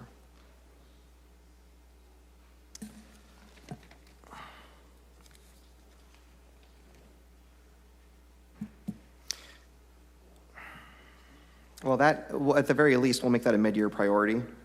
So I'll motion to, we just motion to add it to the list. Is that correct, City Manager? For the chaplaincy, the additional $50,000 to make it a mid-year priority? Yeah, yes, you could do that. Okay. So I will motion to allocate $50,000 as a priority for mid-year for the Fresno Police and Fire chaplaincy. Second. Okay. All right, any Thank you. opposition to that motion? Seeing none, that's part of the budget now. Okay. Thank you. And then last thing I want to add is I want to reiterate how difficult it is to balance a multi-billion-dollar budget. Mayor, you and your staff have done a great job. We pass a balanced budget every year. In my 7 years on the council, we'll have added 97 new police officers, which is significant because violent crime has dramatically gone down in this city. But part of that also is record investments in parks, in activities, and in programs like Advanced Peace that help to reduce retaliatory gang-related shootings. And I think that if it ain't broke, don't fix it. It's working. The trends are good. And I want to thank our police chief, Mindy Castro, for all her hard work and her leadership. It's a lot of work, but I guess Mayor had big shoes to fill when he left the department. You're doing a pretty good job of filling those shoes. So great work. Thank you. A lot of important projects were funded that are important to District 2, but also to this entire community. We talked about First Tee earlier. This is a youth program to open up what is traditionally an expensive sport to kids of all incomes and all different zip codes in the city of Fresno. And that's really important because money shouldn't be an impediment to playing sports. We allocated money out of the District 2 budget for Pathways to Art at the Tee Community Resource Center to help them complete this project. Allocated funding for the Hmong Community Garden, of course, money for our chaplaincy, which is incredibly important, money for the American Legion, because they provide a lot of services. When a service member passes away, they do the honor guard and things like that. But surprisingly, the equipment they use is rather expensive, and they're looking for new flags and whatnot. The Khalsa Community Center, looking to move its home to District 2 to purchase their own building. This will help them leverage funds to do that. District 2 is paying $75,000 towards the restoration of the Wilson Theater. Very important project. Also funding for potentially a library in Southwest Fresno. The gap for Stallion Parks, we can get that fully funded after the last couple of years. Thank you, Mayor, for that.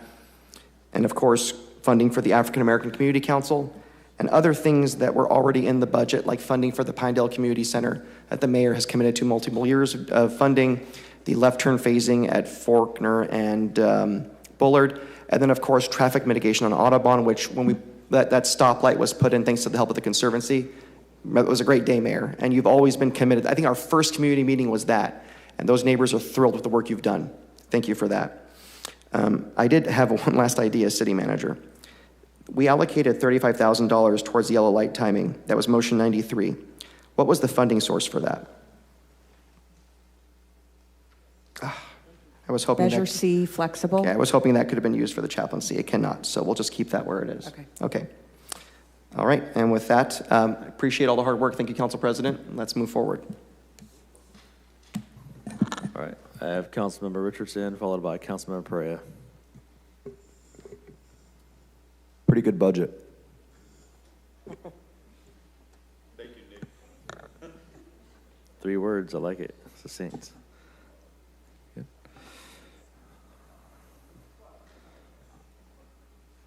All right. This budget's kind of a culmination of my time on the council. Proud that we delivered a balanced budget even after the ups and downs, the twists and turns. It's balanced, invests in our roads and our neighborhoods, protects essential city services without too many reductions, and I think generally accomplishes our goal of improving the quality of life throughout the city. So this budget really builds on a lot of progress that we've made, the historic investments, and I think it's a solid document. The council, to summarize, the council adopted 100 budget motions, which resulted in the general funds for the proposed fiscal year 2027 budget being out of balance. The administration has worked to develop a resolution that would allow the council to adopt a balanced budget as required by the city charter. We've had a few more amendments as you've seen. The annual appropriations resolution and related budget documents for consideration will accomplish the balanced budget requirement. The reconciliation summary sheet outlining the changes is attached to the budget AAR as Exhibit B, and we all have that. It's been distributed along with the budget documents. That's in addition to the amendments that were made this morning. So I'll motion to approve the 9 a.m. budget items A through C, E, and F, which includes the changes that were made pursuant to the FY27 budget reconciliation summary identified as Exhibit B. This motion will supersede all previous budget motions. Just add, with the exception of the motions made today. It's not going to supersede. You got that? I included that. Okay. I included that wording is throughout the. Okay, yes, thank you. It will not, the motions that were made today, all of which are budget neutral, are included in this. And now this motion in its entirety will supersede all previous budget motions. But I did cover that. We have a motion by myself. We have a second from Councilmember Perea.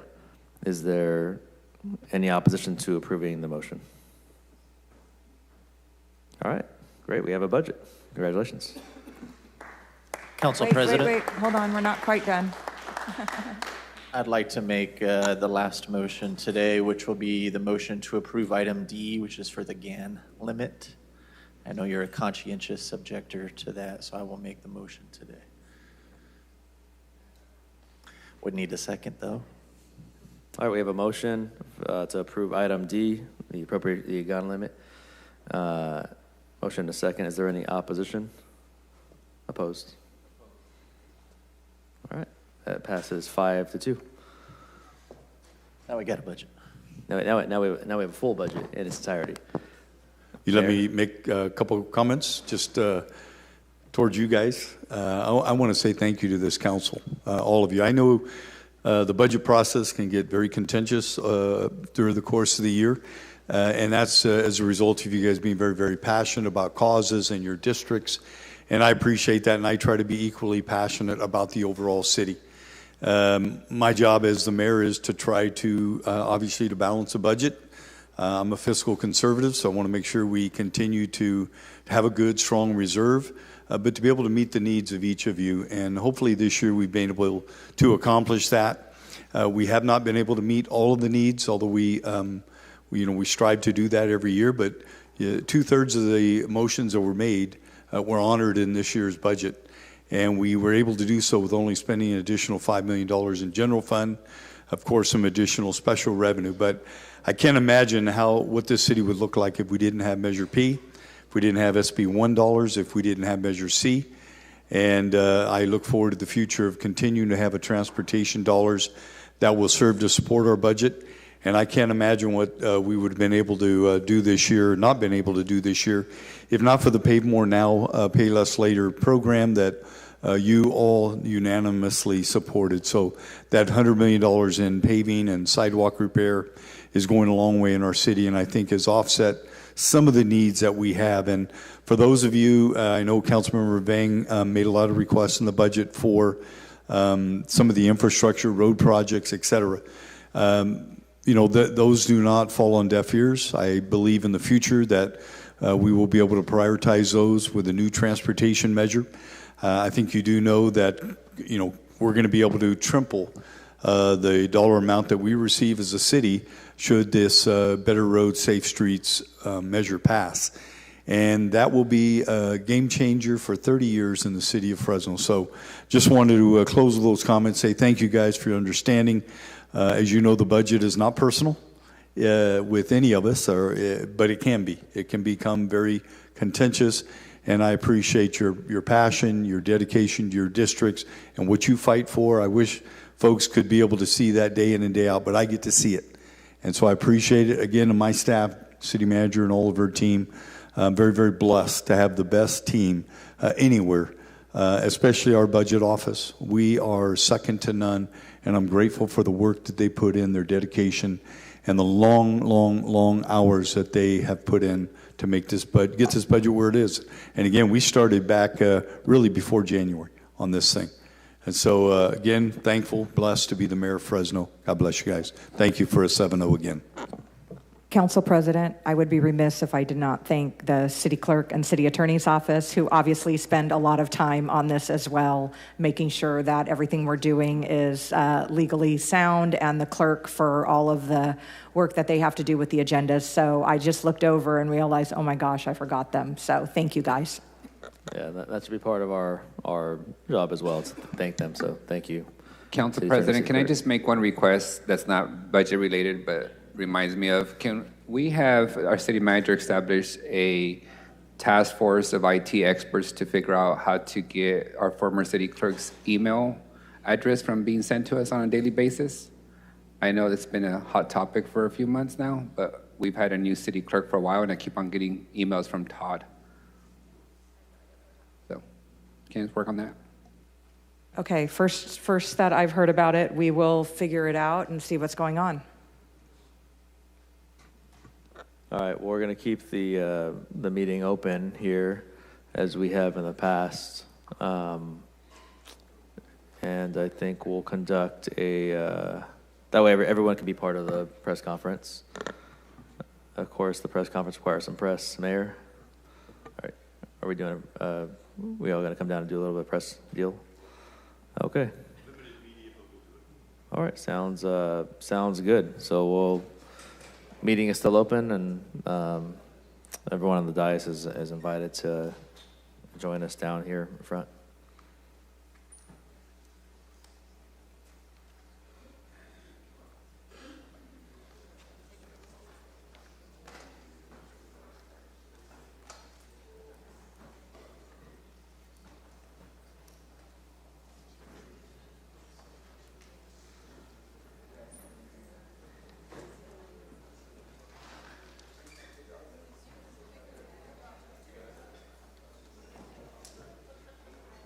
You guys are all pressers?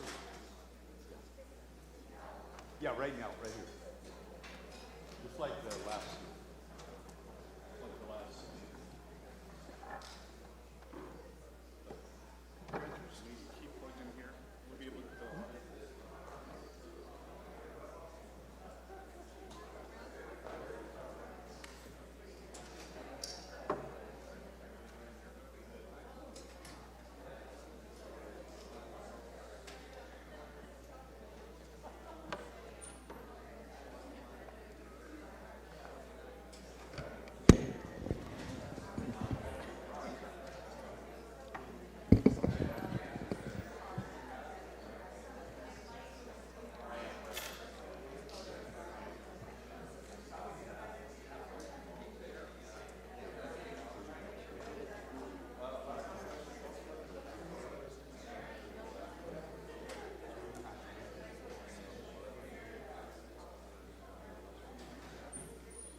Test.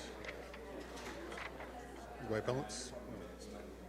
Testing 1, 2, 3, 4. Test. All good.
Audio check, 1, 2, 3, test, test, test, test.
I went by pretty fast. No, it wasn't Yeah, bad. but when it's size 36 font like that, you go, wow, like 2 paragraphs. I don't know why they do the font. You I notice couldn't read small print. he circles the important words. I do. AKA every other word. So aircraft, I mean airport. I don't know why. Why do I put up with it? Why do I put up with you guys? You got no choice. I don't think. I guess that's right. Elected by the people. Not always for the people, but elected by the people. Bro. This is a reminder. This is where you have to cry. I usually say that like till the end. Yeah. Oh my God, we can go on break. He's eating lunch. Oh God, it would be a while. No, he'll be here. Where's that Miguel? You got him? No, I didn't.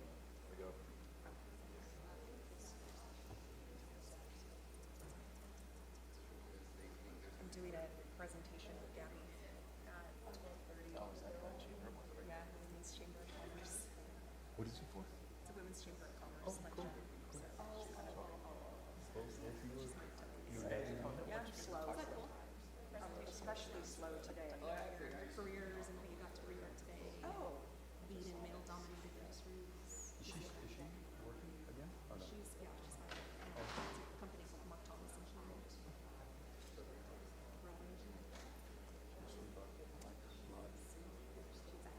She's all right.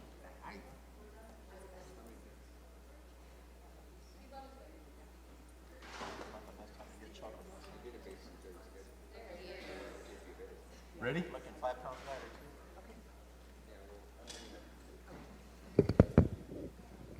Oh, the man has arrived.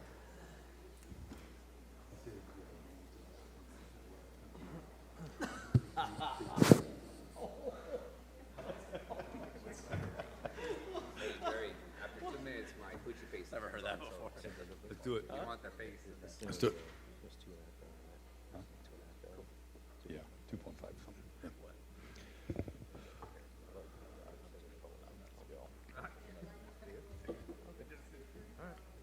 Yeah, my city manager, she don't want to be with us. Okay. Well, thank you to the media for being here and for Channel 30 returning. I appreciate that. I'll repeat some of the comments that I made today at the dais when I presented the final budget to the council, and then we'll have some of the council speak. Whoever really wants to speak is up to them. It is an open session still. But this was an extremely challenging budget year, as I stated, due to limited revenue as compared to our growing expenses, and much of that being driven by inflation and contractual obligations, both with our labor unions as well as some of our vendors that we have for technology and the like, as well as facility costs that have increased.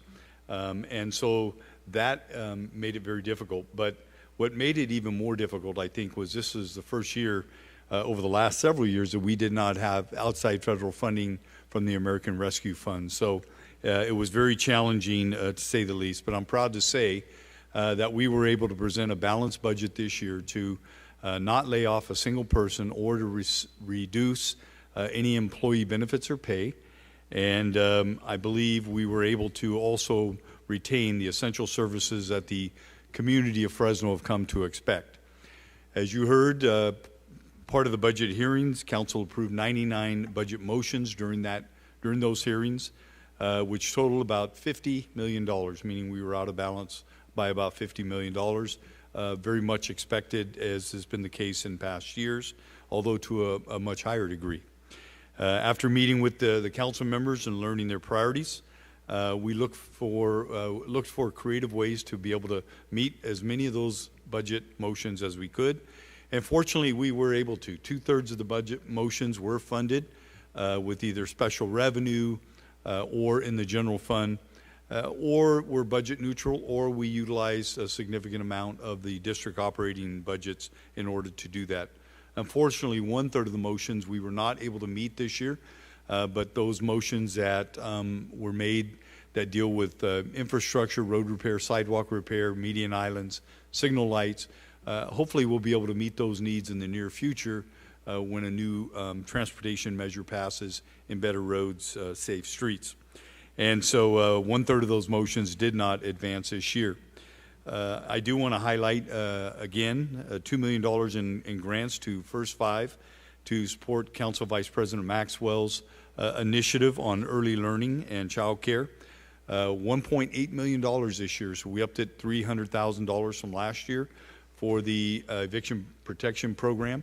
We know affordability is a real factor out there in our communities today, and we know that there's been a lot of reductions from the federal government for certain social services, and so that impact is felt in communities like ours perhaps more than any others. Advanced Peace is being fully funded in FY27 with significant dollars that will be left over for FY28, and it is my hope, though, that Advanced Peace over the next year will pursue additional outside funding sources beyond the city of Fresno. They get $144,000 a year now, or at least for a 10-month period, from Fresno Unified, but I want to encourage them to continue to do that so that we as a city do not have to endure the entire cost burden. $825,000 for nonprofits for spay and neuter. That is significantly higher than we have ever spent. That's the most money we have spent in spay and neuter programs in the history of our program. And thanks to a matching fund of $300,000 from the Dogwood Animal Rescue Center, and that is what prompted us to increase our amount this year so that we could take advantage of that match. $500,000 to support Councilmember Arias's motion, and that was to design and build, acquire land, a park near the Adams Elementary School. This will give us sufficient funding to potentially acquire land, as well as the design for that park in a neighborhood that has been neglected for far too long. $1 million to be able to beautify sidewalks in both the Tower District and downtown. As you know, the Tower District is bordered by District 1 and District 3, but unfortunately the sidewalks in that area have become unsightly, and in many cases the pressure washing does not just do what it needs to do to keep them clean. And so we are doing some new pressure washings with some safe chemicals for them, but we also set aside money within that $1 million to replace, at least start the process of replacing some of those sidewalks through design. Proud to say the Utility Art Box program that has really taken off. This was Council Vice President Maxwell and I, we partnered on it this last year, and initially it was in the airport district as well as Fresno State University around that area, but it's been so well received, we're going to continue with it this year into the Tower District and downtown Fresno. Again, box art is what we refer to it as. The addition of a liaison for the Office of Community Affairs, a motion that was made by Councilmember Richardson, recognized a need in our community for an additional liaison to reach out to certain segments of our community with a large population that oftentimes are not heard or underrepresented.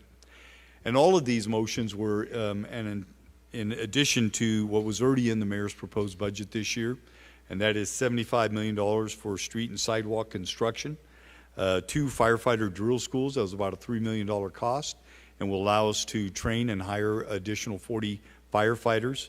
That first fire drill started in June. The second will be in August. Also, $1.9 million to support residential infill housing. $1 million of that is new money in FY27. About $865,000 is carryover from FY26, but it is put into our budget for the purpose of incentivizing folks, developers, to build within our infill, and it takes care of many of the off-site costs. Additional HART team is being added, a sergeant, 4 officers, which is critical when you look at what we face sometimes as a city, the number of requests we get from council, the community members, trying to prevent any encampments in our city is a difficult challenge. We spend about $15 million a year providing services and emergency shelter for our homeless population. We have purchased motels. We have done a number of things. But it is important that we be able to address some of the neighborhood concerns and business concerns, and this additional HART team will allow us to do that. Construction of a new fire training center, which will begin in FY27. We're very excited about that. We had $25 million from the state of California to be able to initiate that project. Nearly $700,000 will be utilized and outsourced to a private company in partnership with Caltrans to be able to clean our freeways, our freeway embankments, and we believe that is a responsibility of not only Caltrans but the city of Fresno. 1,000 new trees will be once again planted in our city as part of Council Vice President Maxwell's 1,000 a year initiative. And in addition to that, we have about $3.3 million set aside for tree trimming that will allow us to continue on a 10-year tree trimming cycle. Last year we fell back a little bit because of lack of funding. This year we're going to be back on course. So every 10 years, every tree in this city will be trimmed. And $1 billion to support 470 major capital projects throughout our city because we are building a better Fresno, and we need funding to do that. The final FY27 budget now stands at about $2.56 billion. That will change a little bit as a result of some of the motions that were made today. And with the general fund, which is our most precious dollars that fund police, fire, some of our public works and parks, is at $546.41 million. And enterprise and internal service funds will total $1.12 billion. Those are restricted funds. We can't use them for any general fund purpose in the city, like police or fire. And the remaining $891.97 million comes from special revenue and grants, and special revenues like SB1 from the state for fixing our roads and sidewalks, as well as Measure C and some other funding sources that we get from the outside. And as you heard me say at the close of my comments today to council, I want to repeat those. And I appreciate the fact that many of the council members also reaffirmed that today.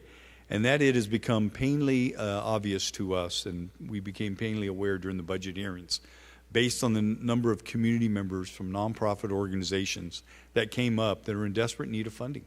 They've been cut by the federal government, the state government, not getting funding from the Fresno County.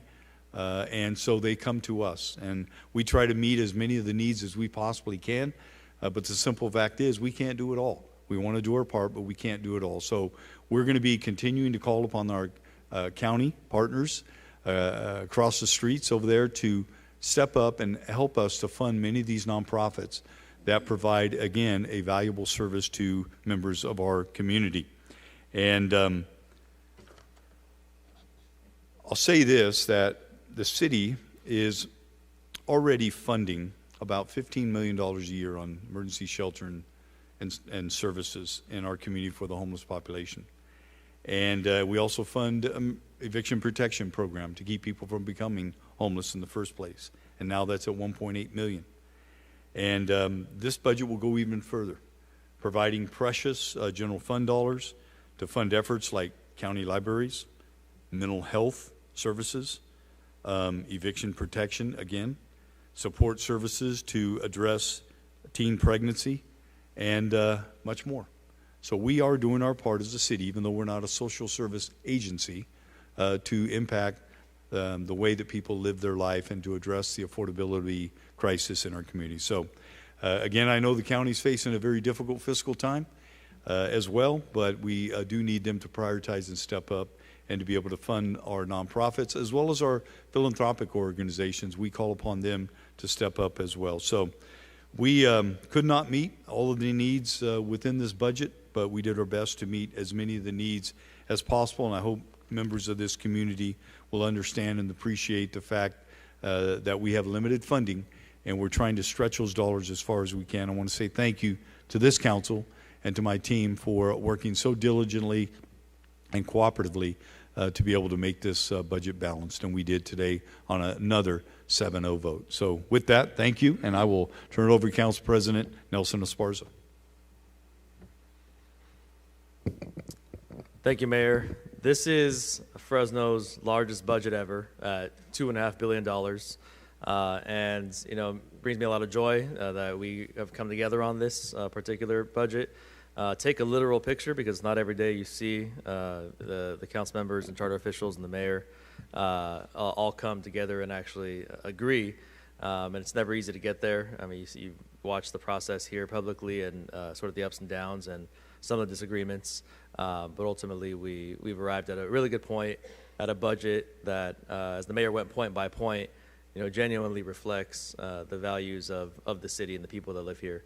And that's going to serve our neighborhoods well and continue to build and rebuild on those parts of the city that need it the most. You know, when it comes to my colleagues here behind me, the 6 of them, see them work, each and every one of them, incredibly hard on behalf of their districts, as we all do, and fight for their residents that they are sent here to represent. And so even though you see those disagreements come together sometimes, that's just what democracy looks like. That's the way it's supposed to work. And what's accumulated to was this final product that we presented to the public today.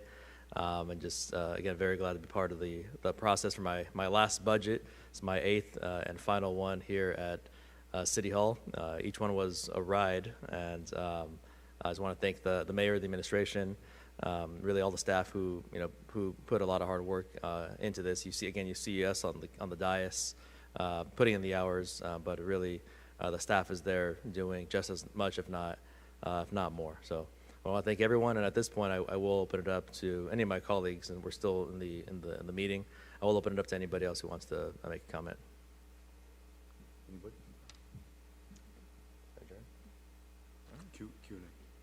All right, we'll open up to question and answer. Any questions on the part of the media today? Yes, David? Yes.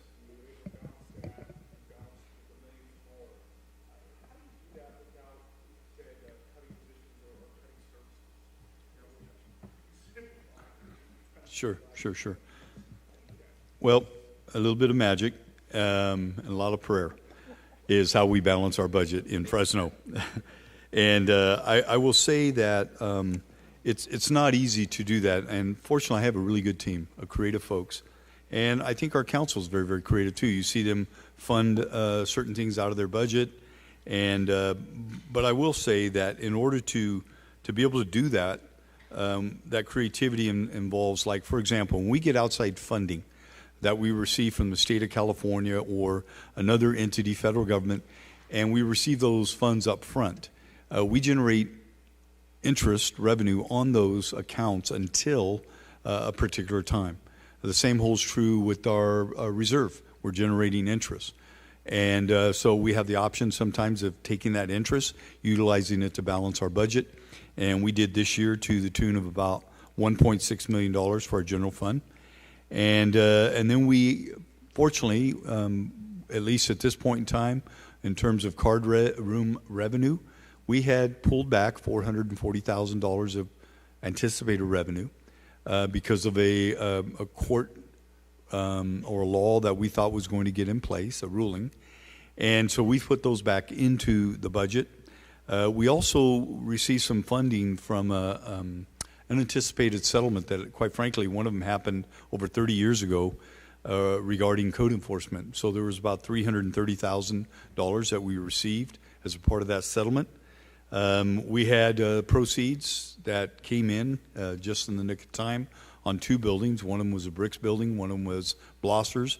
That netted us about $410,000. So revenues are increasing.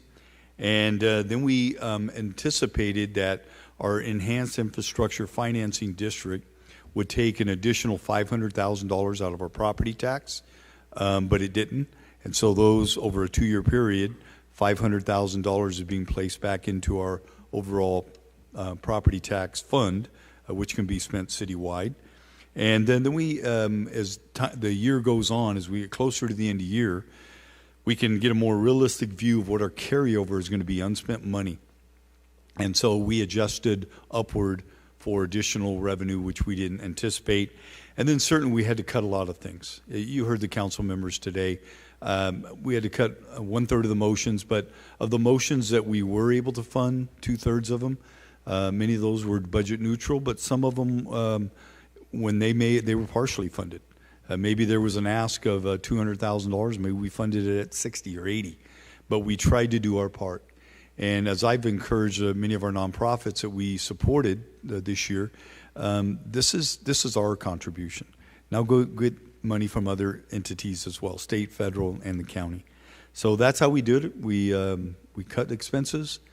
We ratcheted up our sales tax revenue to about as high as I think we should, at 2.8% this coming year. Our property tax, I think, is about as high as we can get it, at 5.94%.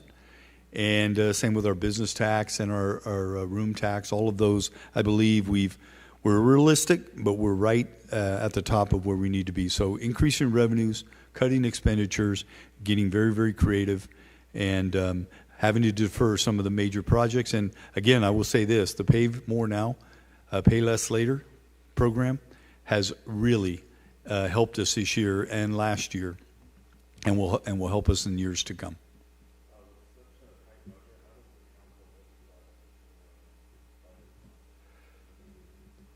Well, I'll let the council talk to that. So here at City Hall, just, the council is responsible for all budget allocations. Obviously, the mayor brings us his proposed budget, but ultimately the council decides every last and final kind of line item. And like I said earlier, I mean, each person up here, each council member is fighting for their district. You cannot fault them for that. Obviously, if we've gone a little overboard, it's up to us to kind of reel it back in and figure out what the ultimate priorities are for this fiscal year and what can ultimately wait for following fiscal years. But the important thing is that the budget came to us balanced, and we returned it and passed it balanced, and that's the important thing. Okay. All righty. I appreciate it. David.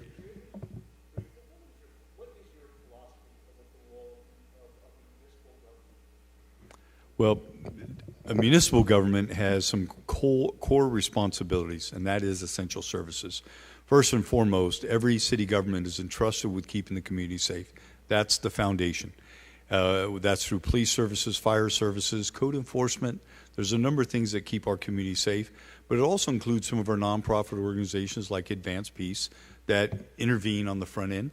And one could argue that our Parks and Recreation program is also contributes to public safety by providing people green spaces, recreational activities that they can participate in. But public safety is the foundation. But we also do much more than that. It's important that we are able to provide clean drinking water when people turn on the faucet, that they got reliable water stream and with pressure and it's clean.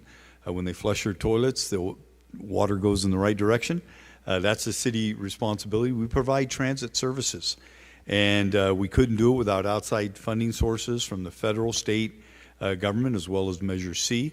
But we provide public transportation for folks, and oftentimes we provide it without cost for folks that are in need, like our seniors and our veterans. And we also have other services that we do provide, as I talked about, Parks and Recreation. That's a city core service, public works. It's our responsibility to put in streets, to pave streets, to put in signal lights, again, so people can drive safely in our community. So there's a number of core functions that we have. Sometimes I think in local government we tend to drift outside of those core functions because we want to do more. We're compassionate. And we know there's needs that arise in our community Where absent that, nobody else meets those needs. And like our eviction protection program, we don't want people to become homeless. We don't want people to be out on our streets. So whatever we can do to help people not get evicted, we're going to do that as a city. And I think we've done a very, very good job of that.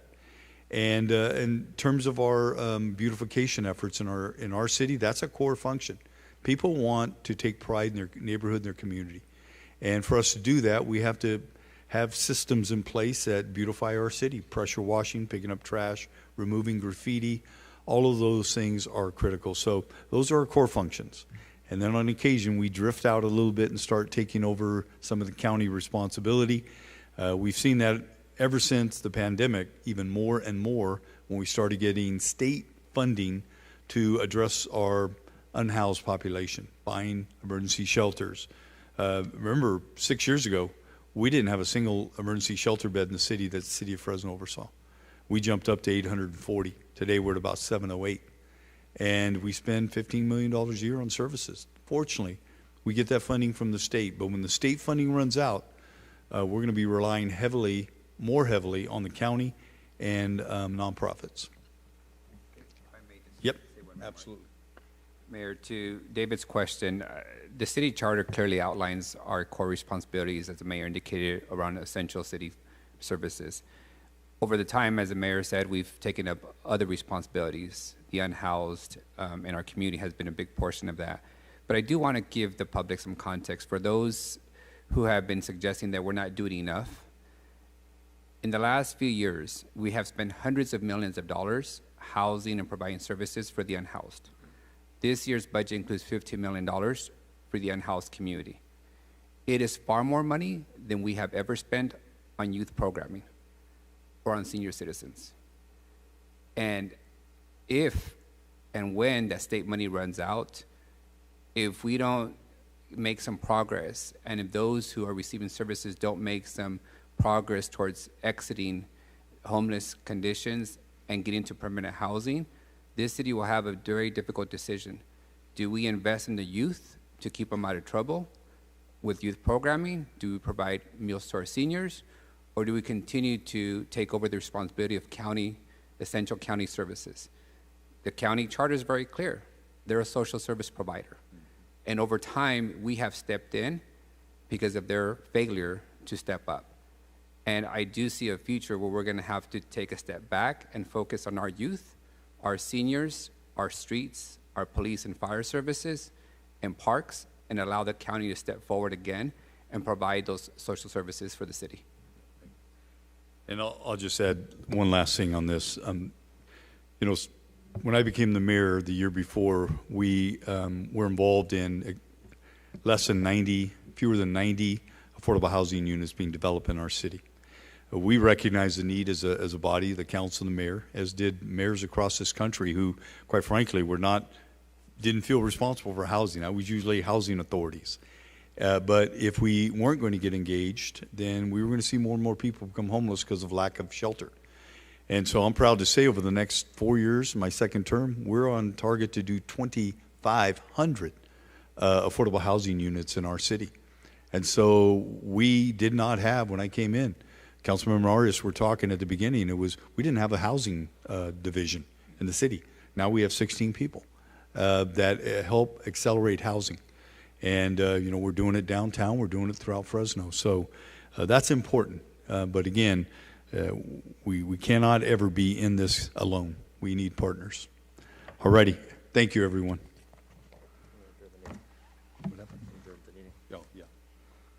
All right, I'll go ahead and adjourn this meeting. Thank you all.